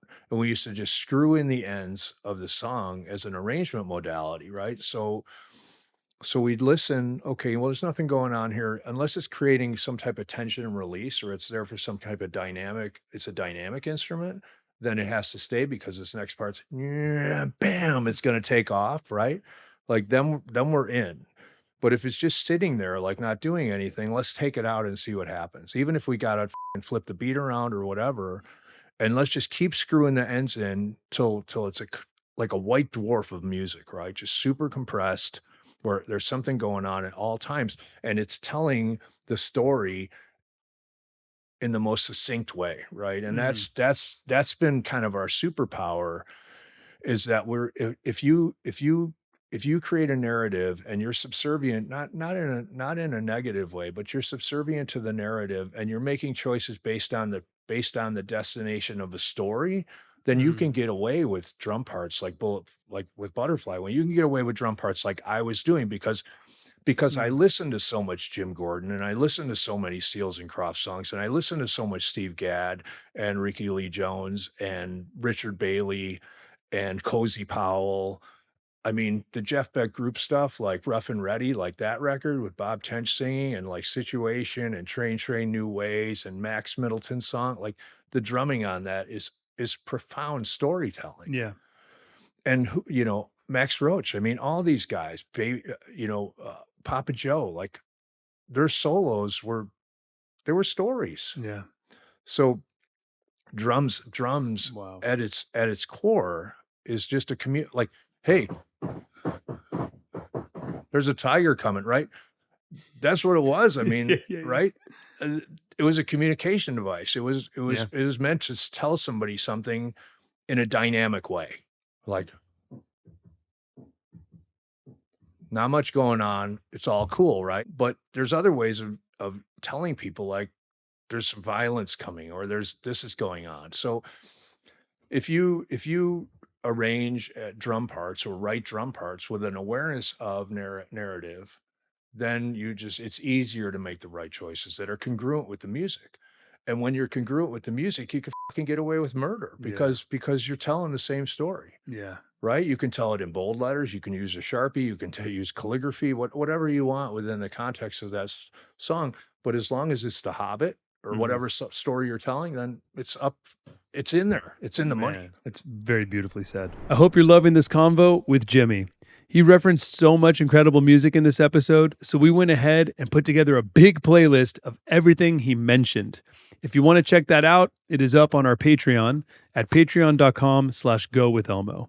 And honestly, that is the best way to support the show if you've been enjoying it. All right, let's get back to the show. With tracking Bullet with Butterfly Wings, what was that session like? Yeah, so again, we had 50 songs to record. So Flood was like, look, we don't have time to like jack around, right? Flood's the producer. So, we would just do live takes. Everything on the Pumpkins up to Zeitgeist was live drum tracks to tape, no click. All you guys together, ISO rooms. Us in a circle. Just yeah. keep the drums. Yeah. Don't worry about bleed. Yeah. We had a giant PA. I mean, it was fucking massive. No way. Yeah, we had our own rehearsal space that we turned into a recording studio. We bought the Harrison board from Smart. We parked ourselves in there and we just played. That's and awesome. I mean, Mellon Collie sessions were intense. We moved some of the sessions out to CRC, Chicago Recording Company, down where like Ohio Players and all those bands played. It's awesome. Great studio. We did we did the stuff like Ruby and some of the other stuff down there. But all the big stuff like Bullet, all that stuff was recorded at CRC. We recorded Bodies at CRC because we wanted to use this glass room to make the drums so loud. I literally could only do 2 takes before I felt like I was going to vomit. It was so loud. I had earplugs just jammed into my ears and headphones on. That's crazy. Right? Ding a ding a ding a ding a ding a ding a ding a ding. And just would go for it. And some of those drum takes, like, I always like Billy pick the drum takes because I would be there all day, like going, I gotta do it again. I gotta do it again. So Bullet gets swimmy in the second verse, and we would do this thing where CORGAN, I was a big lyrics guy, so if there was a lot of lyrics in a line, I tend to drag the bar out a little bit to kind of make room for the lyrics. And we were talking about this yesterday. We still do this thing where, like, if it's a wordy sentence, like, I'll elongate the bar a little bit to make room for the articulation, right? And it was just a reflex to hearing him try to struggle to get words in, right? You'll just stretch the time a little bit. So we had all this nuance in our playing from playing so much live, right? And we were never click players, so we were always like, we were more like an orchestra. We would pull shit way back and fucking launch it. I mean, we were more like Mahavishnu in that regard. Absolutely. Where we were just kind of like, it is what it is. And as long as it feels good. And Billy was like, I love that take. And I'm like, oh, I don't know, man. He's like, no, trust me. I like that. And I was like, it's your song, man. But I'm telling you, it's your song, man. There's a couple better takes where it's not so swimmy in the second verse, and he's like, no. He's like, trust me. And I was like, all right, man. You pick. So you're talking about now I'm naked. No. And I'm like, but look, it was a live take, front to back. So every song on there is a live drum. Every Pumpkin song is a live drum take, and then they figure it out. So you can imagine like the difference. Wow. Like you go up to play a song today, like I have a studio in my house, like Neve, like Apollo, like all this crap. But I'm like, it's like when you take a photo, right? When I used to have my light, I'm a big bird photography guy, a bird watcher, right? So when I used to take pictures of my Leica, my M6 or my R8, like you had to get the fucking photo right. And then you push the button. Now I got the Z8 Nikon. I'll just fix it in post, right? That's what drumming has become. Yeah. A lot of this stuff. Yep. You hear guys, fix it later, or, I'll just punch that. Back then there was none Quantizing. of that. So here's a typical day at the studio for Mellon Collie. Every day we would show up and we would try to record Jellybelly. So You would just start with it, no warming up. the Just flood would be like, before anybody eats anything, sit down and try right? So and yeah, just a single bass drum pedal, right? So single bass drum, so just ripping with your Right? right foot, right I hand. can't even get close to it now. I don't even know what I was smoking back then, but I can't even get close to it. Now I play it. Well, you were 30 years old and Right. So ripping. yeah, I mean, it was a lot of songs. So Flood came to us at the beginning of that recording and said, look, we only got 4 months. And knowing you guys, like this could take forever. No, meaning me and Billy, right? This could take forever. Not that I'm super, I'm not that tweaky, but I just want something decent. Yeah. I'm a big fan of a documentation of a moment in time that's real. I don't really like editing. I love jazz records where there's clicks, sticks hitting, stuff like that, where it's just a moment, right? Yeah. I feel like I'm part of something a little bit more special than like an idealized version of something. So Flood said, look, you're not going to be able to get that picky. Even the vocals, like all those vocals were hand sung in front of speakers with a 58, Shure 58. Yeah. So Wow. yeah, so it was tough on all of us. I mean, those sessions were rip roaring, man. I can only imagine, because even for me, not being the drummer of Smashing Pumpkins, when I play these songs, like even just to go back to Bullet with Butterfly Wings again, when I play that song, I feel this incredible amount of power in playing that song. So I can only imagine what it actually felt like to you, to write the drum parts, record it, tracking it, listening to it back through the speakers, releasing it, feeling the power of the world respond to it, the MTV video, the everything, and then playing it, closing the biggest festivals in the world, and playing this epic, intense song. Like how does it feel? It feels great every night, and now I can actually play it. I can play it way better than I could play it back then. But I gotta say, Jimmy Chamberlin, you sound amazing on drums, my friend. You still sound incredible. You clearly are practicing your ass off, because you sound better than ever, man. You're amazing. Well, yeah, I think that's the goal, right? I mean, that's the goal with this whole thing. It has to be an evolutionary process, right? When it becomes devolutionary, then I'm kind of out, right? Right. I mean, I still take lessons from time to time. I had Steve Pruitt at my house not too long ago. Steve Lyman comes over and fries my brain, with independent stuff that I can't do. But I'm still in it, and that's a great thing about it, because it's never really over, right? Like, it's not like, oh, when is the drums over? Like, it's never over. Like, ask Roy Haynes, right? It's over when you're done. You check out. I think Roy played 10 nights before he died. I mean, and Roy was playing at his peak, 4 years before he passed. I mean, it was fucking. I mean, Roy Haynes played with Charlie Parker in 1939. I mean, come on. It's incredible. Yeah. I mean, his drumming is, come on. Now he sings, now he sobs. I mean, come on. That's one of the best albums. It's best drumming albums, best albums of all time. It's profound, right? Yeah. And it's, his contribution to what we all do. And, that's kind of where I see this. Like, I'm happy to make a contribution, to be allowed to have made a contribution into this dynasty of drumming that we're all a part of. And it's a river that we're all swimming in. It doesn't really matter if you're playing with the Pumpkins or you're playing at, ETA or whatever. We're all just drummers. It's fucking difficult. Like, what we do is it's hard for all of us. It's not like, I mean, you go try to play Charlie Watts parts. I mean, you think that shit's easy? I could tell you it's not,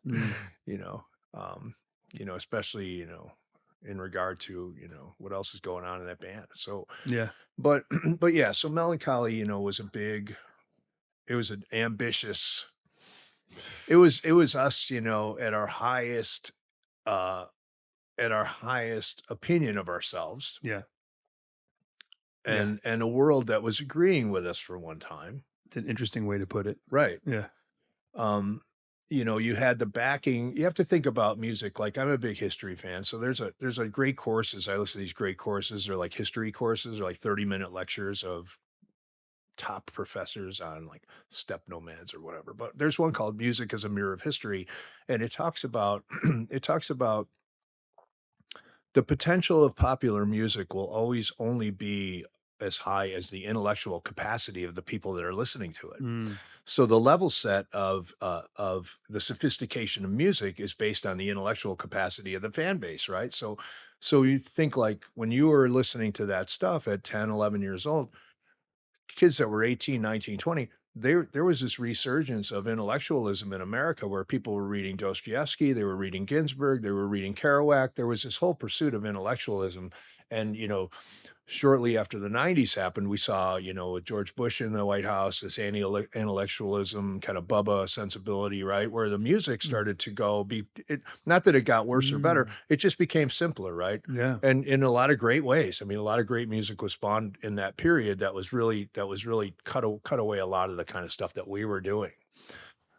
We were always, you know, happy to bloviate as much as we could and make things as sophisticated as we could. And, you know, when we bring guitar players in to learn some of our stuff, they're like, wow, this is really f***ing difficult, because it just turns on a dime. Like songs like Muzzle or like Eye of the Morning, like those arrangements are super for somebody who's not like. One of the things about the Pumpkins, when we put a bow on a period like Siamese Dream, the goal in the next iteration is to start to relanguage, is to start, like, what Billy and I talk about before we go into a recording project is what's going to be the language we're communicating in on this particular record, right? Yeah. On Siamese, it was this very kind of lush, you know, guitar driven.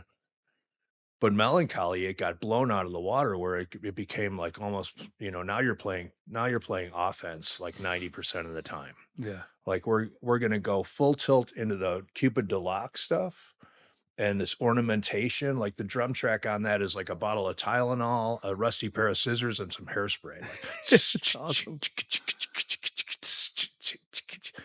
And maybe a djembe or something, right?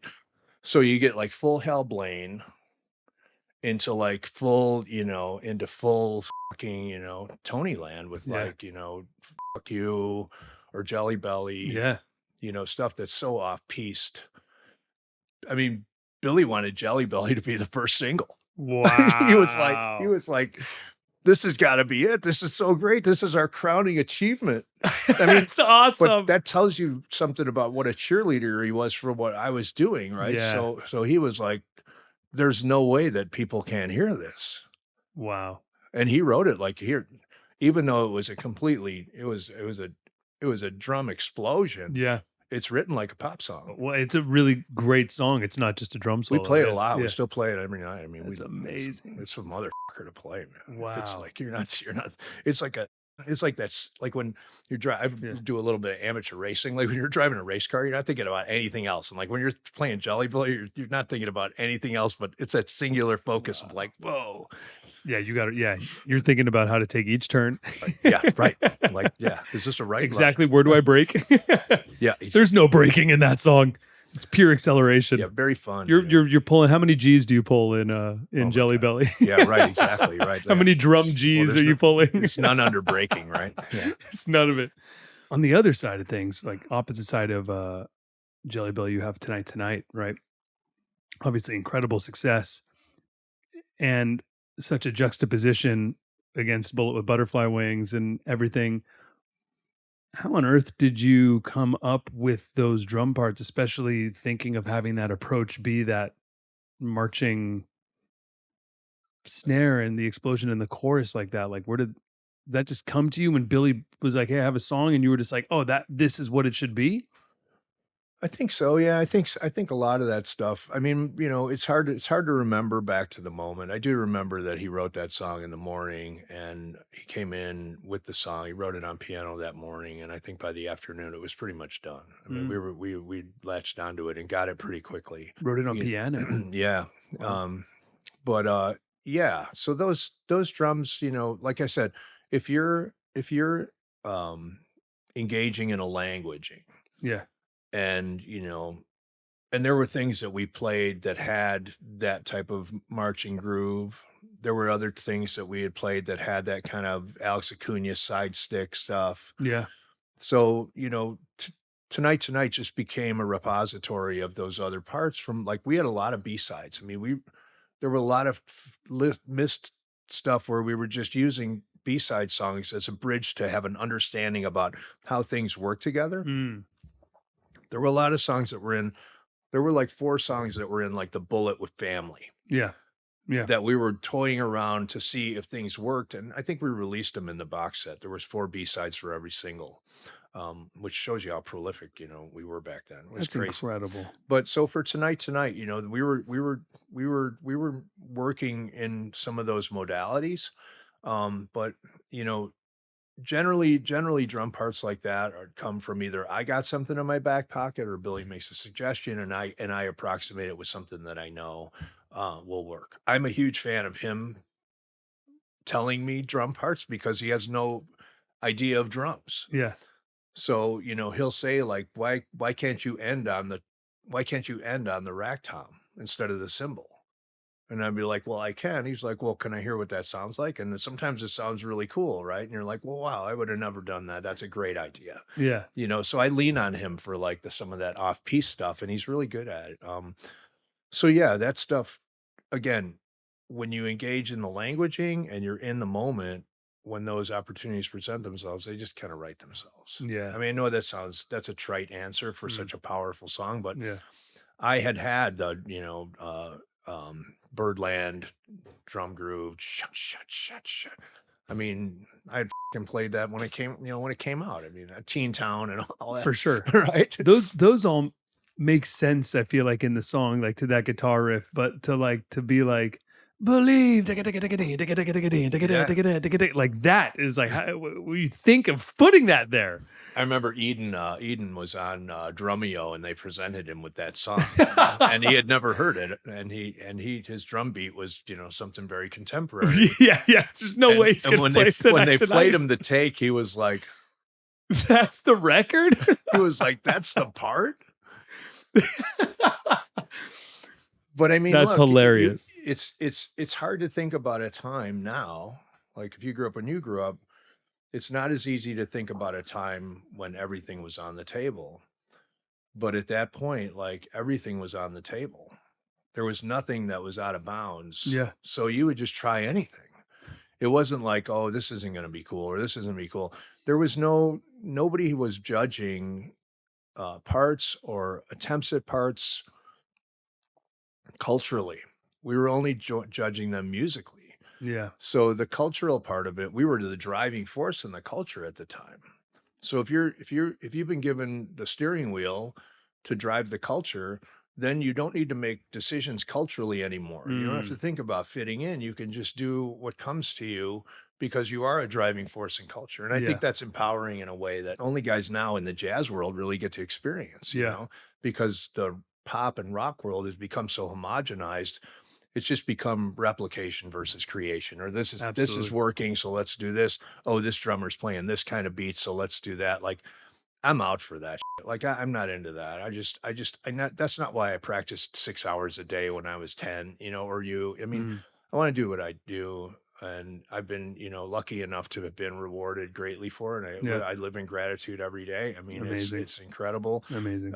You know, I love my drum brothers. It's like, you know, it's such an amazing world and such an amazing supportive world. Yes. And, you know, I've done clinics with Terry Bozzio, with Greg Bissonette, with Thomas Lang, with Kenny. I mean, and been driven myself nuts to have to play with those guys. And, you know, and just to find out that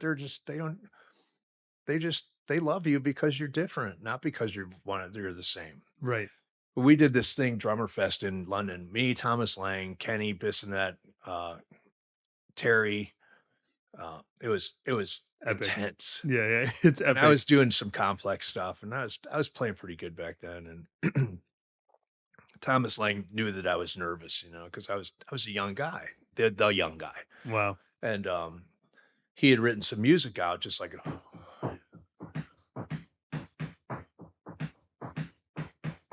just something, not dumb, but just something. Yeah. And he handed it to yeah. everybody because all of our drum sets are set up. And he did it for me. He goes, all right, I want everybody to play this separately.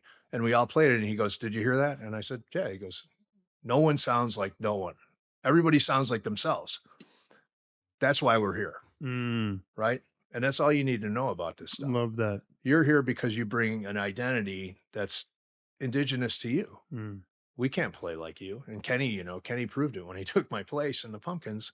He knew not to play like me. He played like Kenny, and it was great. Yeah. The guys that have come in and tried to play like me, it was a failure. Right. No one can play I can't play like you, and you can't play like me. And it's like, nor would I want to. Right.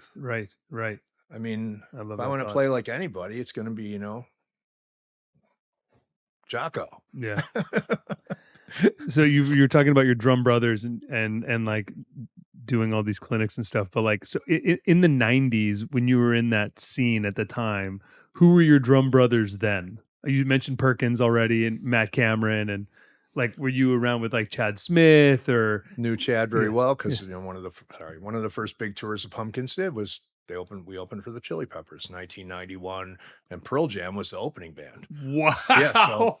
So it was an interesting tour because by the halfway through the tour, Pearl Jam was the biggest band on the tour, and they were the first band on the bill. Because like 10 came out or something. That's crazy. It was on the Blood Sugar Sex Magic tour, so we were the opening band. It was like 2 months long. And Chad and I, we had a riot. I mean, we would go out at night and we got to find some place to sit in. Yeah. We'd go play Iggy Pop songs, or we'd play Third Stone from the Sun, Hendrix, whatever. I mean, we had a blast. I mean, it was a lot of fun. And David Bruzies was playing drums with Pearl Jam at that time. Cool. So we had a lot of fun. We'd warm up together. But yeah, everybody, all the drummers back then we were all bros, man. We were, Grohl, Perkins, Cameron, myself.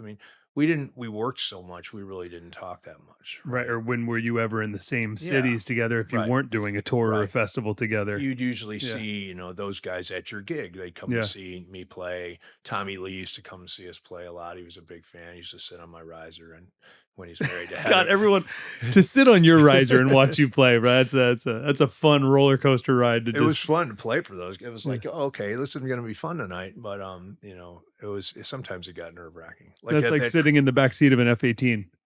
Yes, I'm going to ride with you, Jimmy. You fly. Well, it gets, when we did that Drummer Fest thing, I remember I was playing and I turned to my right and Bill Bruford was standing there just with his arms crossed. And then I was like, oh my God, what was I doing? I just locked up. Right. But Bill was super funny. He was, nice. Were you guys playing? Did you, were you ever around with Brad Wilk and Rage Against the Machine? Totally. Yeah. I knew Brad very well and we're still friends and I always loved that band. Danny Carey, I knew Tool from way back then. Foreign Tool was just a tiny band. Wow. And, Danny and I are pals now. Everybody, Josh Fries, I knew Josh. There's only so many of us, there's only so many of us. Even if you take, all the drummers in the rock world, everybody, and even in the jazz world, Bill Stewart and Mark Juliana and Dan Weiss and, Jeff Ballard. Those guys, Ari Honig, I love those guys. Those guys were like, Paul Moschian was a big influence on me. Beautiful. So, all the Bill Evans stuff with Larry Bunker and Paul Moschian and Joe LaBarbera, I know, and Marty Morell, like all those great jazz drummers who your uncle or your cousin, Joe, probably played with all of them. Oh, yeah. Chuck Israels and Mark Johnson. Joe Lovano, come on. I told you I just saw him at Birdland. Love it. Yeah, he's played with everyone, man, and he's the coolest dude ever. But that world, that world, the ideology of that world is really where I kind of came from. Yeah, where there was really no judgment and everything was kind of cool unless it wasn't cool. And cool just meant that it was expressive in a way that was indigenous to you, right? Right. It was creation versus replication. It was expressing yourself within the architecture of a standard. Yeah. But, nobody could do it like Bill Evans. Right, for sure. Bill, he was a master. And I probably learned as much from Bill Evans on piano as I did from any other drummer. Man. So all those people, though, are the cats. You were in the rock star world. You were in the 90s of rock. The Jazz Cats versus the rock stars is very different. And you were like the rare guy in the middle of doing both scenes. Yeah, I mean, I still am, I still do a lot of straight ahead gigs. I mean, not a lot, but probably, maybe 20 a year, 30 a year. But I think, for me, and I don't consider myself a straight ahead drummer. I mean, I love playing that stuff, and I love, I have Billy Moeller as a resource here in LA. Love who's Billy. an amazing upright player, and Billy and I have hatched the Jimmy Chamberlin Complex, which is, love that. our version of the Lifetime, which has been great. We've had some great Shane Ensley and Ben Wendell, and a lot of great players, and just had a lot of fun in that band. And now Billy's doing his own thing with his band, his quartet with Nate and Shane and Chris Speed. So I insert myself into that a lot, and we just did a gig in Joshua Tree where, again, we never play together, we never practice, we just show up and play, right? And I think that stuff, as I mean, you've lived in that world where it's incredibly intense to get on stage and just have the courage to emote in an architecture that's unfamiliar. Mm-hmm. But I also think it's necessary as a musician to put yourself in those positions to allow the kind of new green leaves to sprout on the tree. And for me, I used to fear it, and I've shown up at the Iridium before and not known anybody until I read their wiki, and then I was terrified to play with them, and like, Vic Juris or somebody like that, but that's where the growth happens. And that's, the Pumpkins in the 90s, that was how it was. I mean, you really were challenged to play to the top of your ability in that, or I was, it was always about how much can Chamberlin do on this record? Like, what will he do? Like, what's going to be the new geek? Yeah. So it's awesome. It's a great situation to be in. And it still is. I mean, the band still on stage is still very highly improvisational. I don't play the same shit every night. We don't play to a click. I mean, we're just sort of, okay, JC, count it off, or let's just air click it or whatever. So, it's just fun. I mean, it's just this self-expression still in its most, fundamental form. So I would consider 1979 the drum beat, similar to Tears for Fears, Everybody Wants to Rule the World. Oh, right? yeah. but with having the program, it's like there's what's happening with the loop, and then there's what's happening with the linear part. Yes. Yeah. Over the top of it. So how did 1979 come together? So that it almost didn't. So we had that song, and we couldn't play it because we were like, I can't play. I'm awful at playing that. It sounded horrible. Because I'm just not I don't buy it. Wow. I don't buy it. Yeah. I don't buy that as a drum beat. I never did, right? I mean, I'm not in the Kinks or whatever. Like, just like, I don't do that shit. Like, so Flood was like, look, this is a great song. And we were like, nah. Corgan and I were like, it's just not us, Yeah. Because Corgan wrote it, but then you guys were like, nah, let's scrap it. I tried to play it a million times. And it just, with everything else that was going on, bodies and everything, I was like, what? Yeah. So Flood was like, just give me a day. So he took a loop of my drumming and made the beat. Just give me some, give me 4 bars of it. Yeah. He made the beat, made a loop, and basically made that song. Whoa. And then I came out and played the other stuff over the top Tracked when on the top real of drums it. come in. Yeah. And that's how we did it. And this and the song obviously is our biggest song of all time. It's like, oops. I mean, you go on our I'm our admin on our Spotify. So if I go on there, I'm like, God bless Flood. It's like right. It's like when Dave Mason wrote, it's like when Joe Cocker covered Feeling All Right. Like, oh yeah, okay. But yeah, that was all, it was almost didn't happen last minute. And it just was so out of the herd of the other songs. It was such an outlier. Yeah. That we thought, like, we're always thinking in terms of the album completeness, right? Is it one cohesive painting together? And without 1979, it kind of was. I mean, it was really a dark, beautiful statement. Yeah. Ruby, the songs were really, which another song almost didn't make it on the record. Wow. And I insisted that I was like, I got to be able to play that drum groove. Like the drum groove is so great. Like, Put it on the album. We'll make it 2 albums. Right. So Corgan was nice enough to go and write lyrics for it, and we recorded it and put it on the record. But you guys are amazing. Dude. But yeah, he was out on that too, and he was like, I just don't get it. But it ended up being one of our favorite songs. So with 1979, when he was like, okay, I'm going to turn it into he was going to loop it, one of your beats, you played like what you were just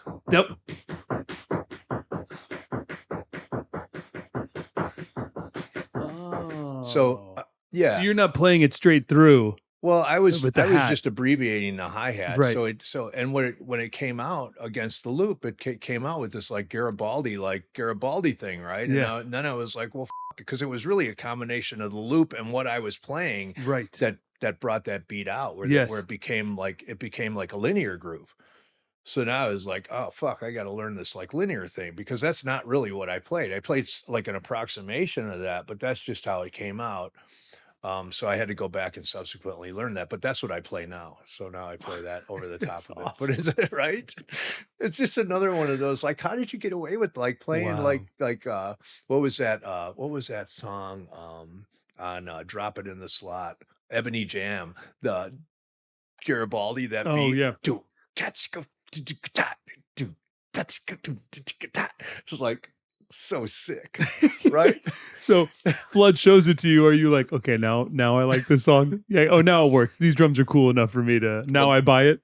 Now it's hard to play. I mean, yeah. You got to be on it every night, because we play it with the tracks, you know. So that's like the only click song.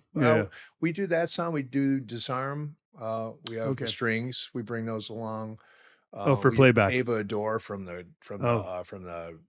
Adore record. Yeah, of course. Do that to backing tracks. Oh yeah, that makes sense. And there might be one other, but the rest of the stuff is just rock band. Fucking awesome. So sick, dude. Somebody's got to do it, man. No one else is doing it. I mean, I know so many drummers are out there playing on rails. I'm like, really? Why? Playing on rails. Why? We just had Elon Rubin from the Foo Fighters, new drummer. He was the most recent episode, and Foo is a no-click band. So we got 2 back-to-back no-click bands on Elmo. No, Pumpkins and the Foos. Yeah, Grohl knows. He doesn't play the click. None of that Nirvana shit was. Dude, I was too young in the night. I'm glad I was alive for it. I'm glad I experienced it. I was, from 10 to 15 or whatever, but like for 94 to 99. But I think we should do Mana. We should do Make America 90s again. We need to bring the 90s back. It's coming back. The new Pumpkins album is awesome. The 2025 album is awesome. Yeah. I love it, dude. Yeah. Yeah, we had a lot of fun. It was really our kind of, response to not having made a rock record in a long time. Yeah, songs like Eden and like those songs. I mean, we really had a blast making those. And there were other songs that didn't make it on that record that were very much more progressive. But we were just like, I mean, who's going to listen to this shit besides Elmo? I mean, Elmo will listen to this shit, but not many other people. It's just gotten so, so everything's a fucking highlight reel these days. My God. Right? Yeah, everything's a fucking highlight reel, yeah. But I got to say, bands are coming back. Yeah. They're at least we're in the early formative days of bands coming back. I'm seeing young kids playing punk music. Yeah. It all starts with the punk, right? Like, so that aggression starts in now. The garage. How isn't there enough angry people playing rock music right now? Making rock, making metal, just making aggressive, emotional music, with bands, with a group of people, not just solo artists. Come together with a group of people. Find your creative partners. Start some bands. It's gonna get big again. It's already starting. Well, we've seen our audience. When we got back together in 2018, our biggest demo, because again, I'm like the admin on our Spotify. Our biggest demo on Spotify was like 45 to 54. Mm-hmm. And then the second biggest was like 55 to 60. Oh, wow. And now our biggest demo is 25 to 34. Nice. And our second biggest demo is 18 to 24. See, it's happening. It is happening. Make America 90s again. And it's worldwide. We go to Japan. We just played at Budokan. Like, we go to Japan, we go to Asia, Europe. It's all young kids. The whole first 30 rows are young kids, staved mosh pits, the whole deal. And my son's 20. Like, the first thing he does when he goes to see a concert, he runs to the middle and rips his shirt off. Nice, dude. I mean, he's a 2-time state champion gymnast, so he's amazing. He's a strong kid, but he he comes home, he's all scratched up. I'm like, oh my Whoa. God. So I'm he like, goes into the pit and does like a double backflip and oh stuff. yeah, he's in it. He's man. showing off He in the loves pit. it. That's amazing, man. He loves the Good. I'm energy. glad to see the kids feeling the emotion again. Yeah, Lucas Go. loves it. He's in it, man. He's in it. He loves the rock. He's coming around to it. He was a hip hop kid for a while, you know. He's like yeet and all that. Man. I'm like, don't play that in my car. yeah. I'm on the school board. Yeah. you know? On the school board. That's not very rock star of you to say. We're going to take that part out. No, you know.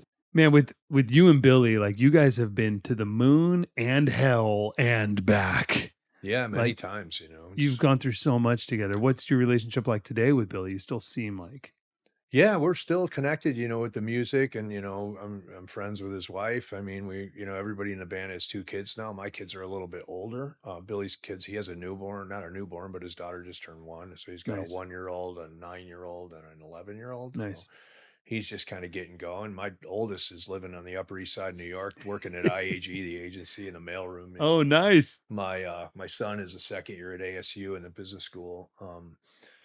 But yeah, our relationship is good. You know, we just I don't think we're there where we see an environment that's going to catalyze us in a way that the 90s did. I Yeah. think it's coming around. Yeah. And like when we were managed by like Irving and Elliot Roberts and those people, like Elliot used to say, like, I mean, the reason Neil Young is so successful and the smartest thing he ever did was just not go away. And he just waited for the cycles to kind of return to him. Yeah. And Yeah, they yeah, always yeah. do. And now we're seeing it. We're seeing, you know, that we did that thing with Youngblood. Yeah. Which The is new very single with Youngblood. Yeah, which is very cool. Put us on the map. And we gained like 2 million followers on Spotify in 1 month. That's crazy. And probably people that are discovering you for the first time. And Yeah. And to have, you know, Wow. yeah, and I love that kid. I mean, and to have him like acknowledge, you know, that we're the inspiration for the way he hears music and the way he writes, or at least a Amazing. part of that stuff. It means, you know, it means that somebody's listening, and it's not the people that had to listen when they turned on MTV because that was the only thing coming through the pie hole. So, you know, It's the people choosing out of billions of options. right. There's no curation, right? And there's Yeah. no doorkeepers. It's like my daughter listens to everything from like, you know, one of her favorite, she listens to everything from like Japanese Vocaloid to like Depeche Mode. Sick. I mean, she's her parameters are so wide. I mean, she grew up listening to like, we got her a record player. So she would come and pick out records from my cabinet. And I'd go up there and she'd be listening to like Future Shock by Curtis Mayfield. I'd be like, oh man, this is awesome. Can I sit in here? It's Right? so great. And she would just like the cover, you know, Earth, Yeah. Wind and Fire or whatever, Carole King, you know, she liked the cat on the piano. Oh. But you know, her tastes have there's no genre, Yeah. right? It's all genre splicing now. And Yeah. she sent me this thing the other day. It was a composition with atonal piano with one piano tuned down a quarter step, playing this sheet music, and it was literally it was unlistenable. I was like, oh my God, this is making me angry. It was so dissonant. And she was Yeah. like, isn't it beautiful? And I'm like, She's got a real open mind. yeah. Whoa. I was like, Cool. I don't know. Is it? I don't think it is. Yeah, but I think kids now, they're really, look, everything a kid experiences today is an edited version of something, Yeah. right? Their highlight reels on Instagram, their TikTok stuff, it's all edited. Their whole life is edited. Yeah. But when they come to a live concert, it's the one thing that they have in their life, or one of the things they have in their life that's not edited. Yes. And you know, what's the messaging from that is that life is uneditable. Mm. You can edit a lot of things, but you can't edit your life. Like when we talk about my life, it's all there, right? Yeah. I can explain it and I can justify it, or I can regret it, or whatever. I can make choices in regard to the past, or I can make choices regard to the present or the future, but it's not up for editing. Everything that's delivered to them is edited, including music, which is, I think, a big reason why kids are looking to bands like Kraftwerk and, you know, finding other weird shit to listen to because what do kids want? They want to take risks, and they want to hear risk. Yeah. They want to see risk For sure. in self-expression. it resonates with them in a way that I think this kind of ultra processed reactionary music via calculus kind of doesn't. Mm, And that's the opposite of what the Pumpkins were. mm, We were not a reactionary band. We were an insular band that mhm. we only reacted to our own inert sense of quality. Yeah. And anything was on the table in our world. There was no, nobody, we weren't trying to be cool. We were just trying to be great in terms of what we thought was great. And it happened to resonate at that moment in the culture. Yes. But there were plenty of times when we played and people would give us the finger because they just didn't understand what the hell we were doing. Right. Wow. I mean, it was just at the early days of the Pumpkins, like it was so off piece for people. The way I was playing drums, they were like, it was like the devil's music or something, Yeah. to see somebody playing like, Flamacus or like Tony Flams, like Flamacus. in the middle The of, devil's rudiments. right. Yeah. Right. Right. How dare you play that Radamacue there in the middle of that verse? Like, that's crazy. What's that? Roughs all over ghost notes. Like, what? Dude, that's too much. Man, and here we are in this age of edited sound bites and all this stuff. And well, that's why I like that we do long form podcasts. Because I love these deep conversations, and I think that's another thing. Like the long form is really popular, which I think is showing people caring about subject matters and the attention span going more into something and less just scrolling. And now we have AI, right? Well, and you have to think before you say something Yeah. in a forum like this, which is Mm. it's a rare commodity these days. Yeah, Yeah. But I think in this AI world that we're in now, there's going to be, and we're already starting to see, but a huge resurgence of live music, people coming together, the not anti-technology, but like us wanting to get away from this thing, Yeah. and to experience life and to be, the magnificence in the moment. And yeah, but at the same time, it's a really interesting time with where we're getting, of course, I mean, there's so many places I would love to bring this conversation with you with since you have your technology experience, which we don't even have enough time to dive fully into. We're going to have to do a part 2, Jay. Yeah, we can do We're going to do a part 2, all right, because we got more to talk about, but because I really want to get into your tech life and everything that started in like 2013 or so when you were getting, which is so crazy. 2013 was when I first started Jam Card, even though I still was on tour for another 4 years until I finally figured it out in like 2017, because you know how hard it is to figure it out. And it's so hard when you're first, right? Because So there's no second mover advantage. yes. Right. Absolutely. And there's just so much to learn. Similar to drums or any instrument. It's just like never ending. You could just keep peeling the onion, but the onion is also like changing forms. And so now with AI also, I'm rethinking what Jam Card even is. Yeah. Like we all kind of right now have to rethink what we are in this new world, right? What we are, what we want to be, what value we can bring, what makes us feel good. What do we want to consume? What do we not want to consume? Yeah. What is okay? What is not? Like, what do you consider ethical? Yeah. Right? Like, because there already is a billion options being thrown at us, whether that's songs on Spotify or that is tech, AI platforms, features, blah, blah, blah, your feed, everything that you're being, that's being thrown at you. So I'm curious where you are today, since you are actually into tech. I'm sure you know a lot about what's going on with the AI world. So I think we should kind of just probably keep it more in the music AI world, because we could go wild just talking about CLAUDE and everything, I'm sure. But OpenClaw, yeah, right. Man, yeah, OpenClaw and where the agents are going. And we could honestly and probably should do a podcast soon just entirely on agents and how musicians could be using these agents to help benefit their lives in general, not making music, but the things around it. But anyways. Well, I can tell you how it's being applied right now. So about 6 months ago, a friend of mine, this guy, Jeff Kubitz, who is one of the principals at Isobar. So Isobar is Google's lab within MIT, right? It's a bunch of high functioning egghead guys to develop the latest and greatest tools for, what was then SEO, search, whatever.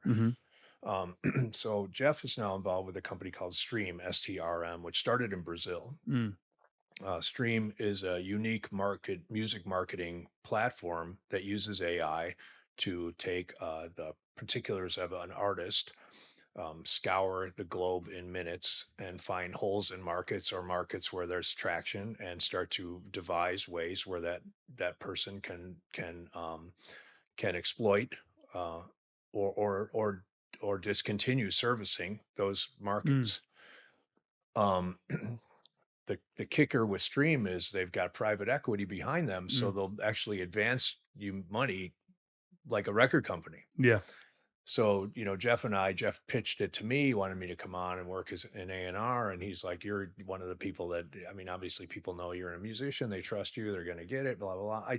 I respectfully declined because I'm starting another company. So it's just another different conversation. But on the total other end of that, but they had in Brazil, where the company started, they in the first year they had 3 #1 artists on the charts because of the AI marketing that they were using, because Whoa. the AI was was able to so efficiently look at the market, look at your social media numbers, look at what social media numbers were equaling the most plays on the DSPs, and draw a straight line for once to like from social media to the bank, right? Because it's like I hear this bullshit for my whole life.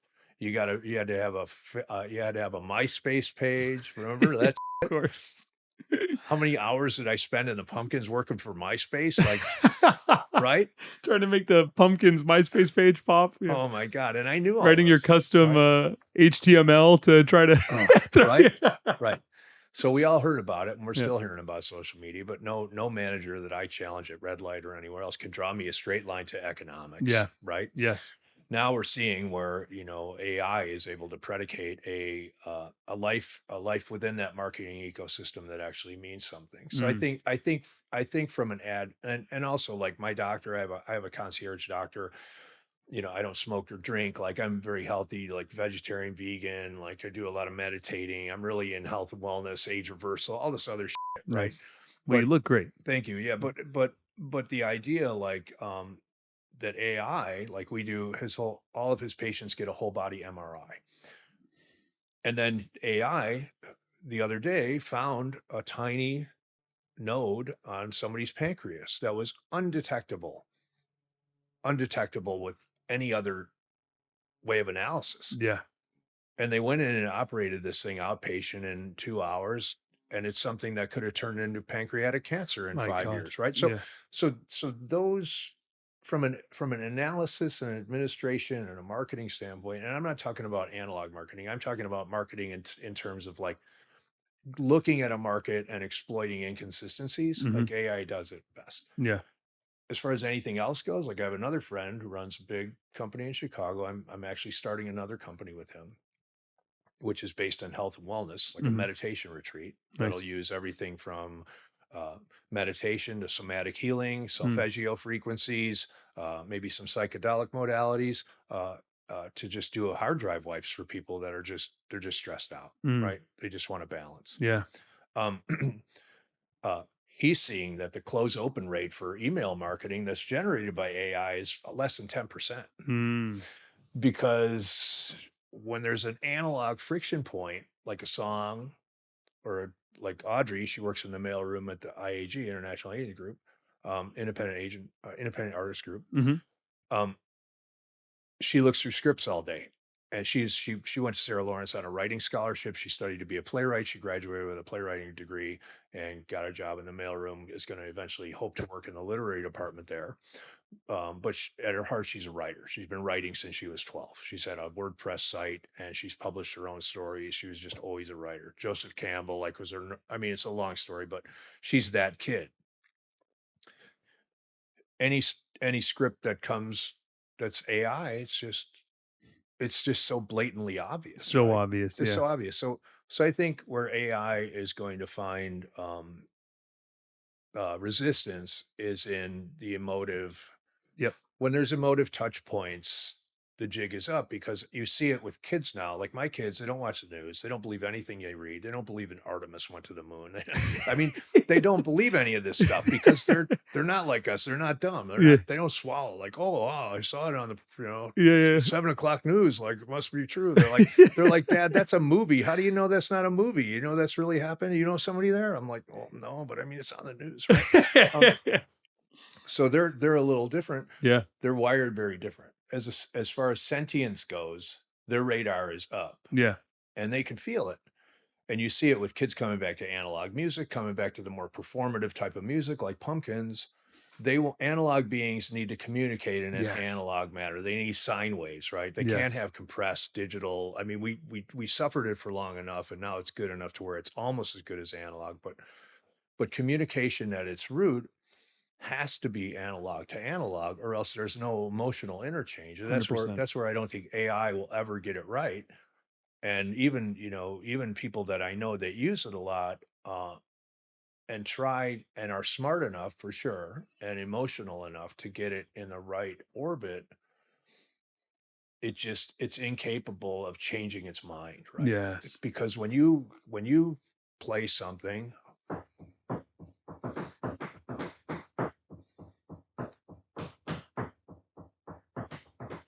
you don't play it the second time, right? Right. AI's not going to do that, Yeah. right?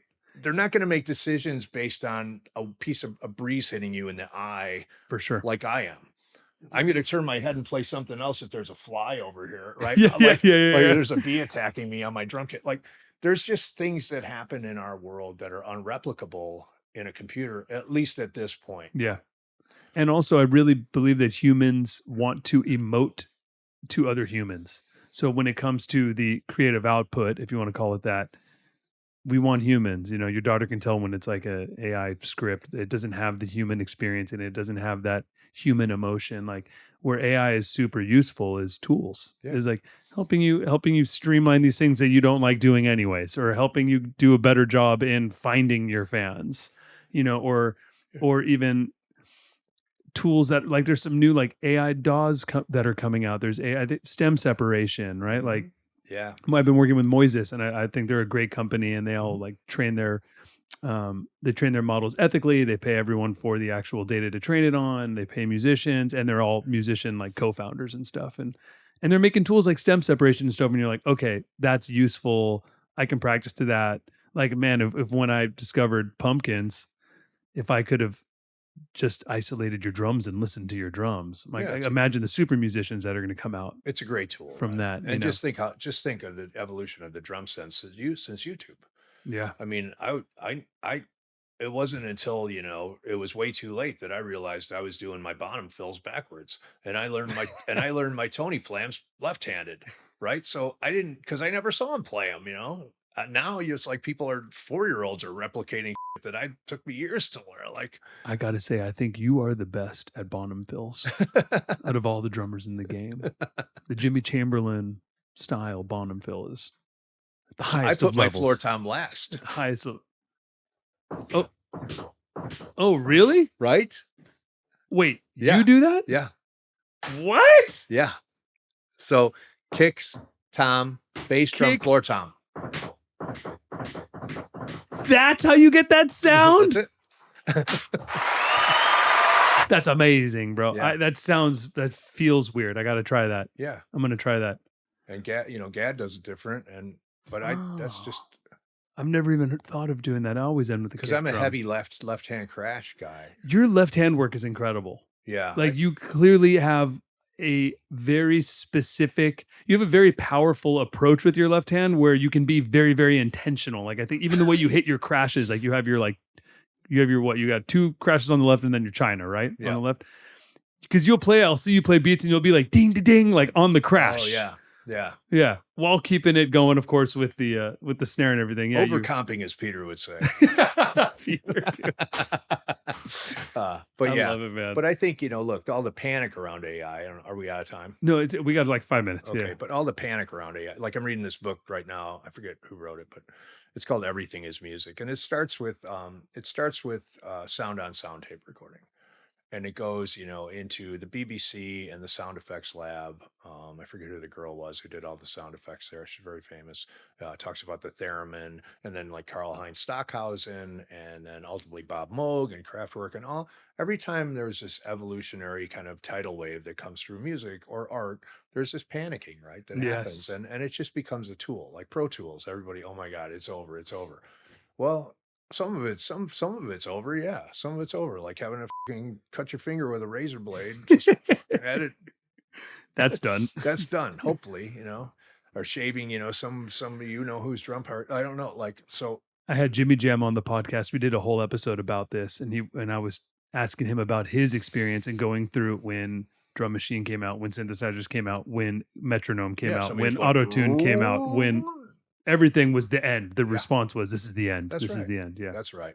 Yeah, right. Drum machines were going to put us all out of work. Yeah. They actually made more work for us. Yeah. When the player piano came out, oh, yeah, right. Everyone thought there will never be another piano player again. And it actually made it so there were like 10 times the amount of piano players because everyone was like, I want to learn how to do that. That's right. That's right. I think, and not, not that is going to be, replicated in AI, but I do think, it creates awareness, right? And it creates, it puts a lens and it focuses in on things that are compelling and things that have value for people. Because what demonstrates the value of something more than the possible removing of it, right? And 100%. Then you start to see like, okay, well, these four things, painting, writing, music, poetry, self-expression, right? Those are the things where people get like up and out of their chairs about, well, what does that tell you about that stuff? That it's an integral part of the human experience. Yes. And if you want to have a human experience that's integral, then these are the components that you need to have. You need to have self-expression. You need to be able to have a conversation with yourself and demonstrate the emotions from that conversation on another canvas. That stuff is never going to be taken away. Yeah. I mean, from, the cave paintings of Lascaux to the printing press, it was all the end of the world. Yep. And it never was.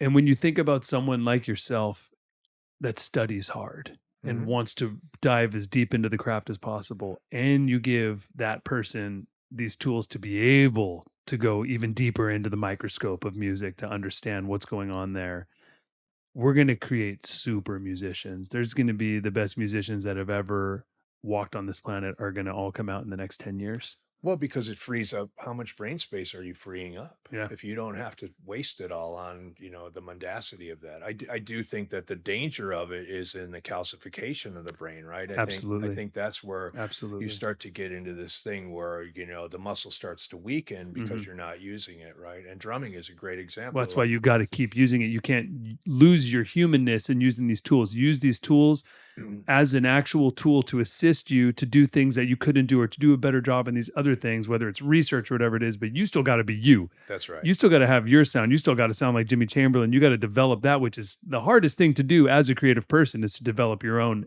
sound or look or style, whatever you are and whatever kind of art you're in. That doesn't get any easier. That's still incredibly hard to do. And you have to make the distinction. And I told this to somebody else the other day that was just chimping at me in a fucking with all these fucking touch buzzwords and bullshit, right? And I stopped him and I said, look, knowledge isn't repeating something that you fucking read to me. That's not fucking knowledge. Yeah. Knowledge is the summation of all of your experiences and the choices you made and the outcome of those choices in particular to you. Yes. That's knowledge. Yes. Reading me the New York Times is not fucking knowledge. 100%. That's just dumb. Yeah. And that's where people are at. The intellect has, level set to, some actor on a news program telling you like what something is or something that should be important to you. Go out there and see for yourself. Yeah. Go out there and see for yourself. Challenge yourself to only talk about things that you have a personal connection to. Yes. Because otherwise, what are you doing? You're working for somebody you don't even know, right? And that's something I'll never do. Like the Pumpkins, like we never let an A&R guy in our fucking studio. Never. They weren't allowed. In fact, the one time somebody visited us, James' dog bit the guy and he fucking left. That's awesome, right? It was amazing. I love it. But never let the man in your house, right? Because you need to. That's the place where you come up with your identity. Absolutely. Man, well, Jimmy, I could talk to you for hours, as we already did, but I could talk to you for hours more. Thank you for coming over, man. Of course, yeah. So great to see you. We're going to do a part 2 because we got so much more to talk about. Yeah, we could do it on Zoom, right? We could do it on Zoom, yeah. Or okay. maybe I'll get an excuse to Palm Springs or something. Yeah, we could come out. Yeah. I love that, man. Yeah. Man, Jimmy Chamberlin, one of the greatest of all time. Give it up. Let's go. Go with Elmo. Go with Elmo. Go with Elmo. Go with Elmo. Go with Elmo. tough, man.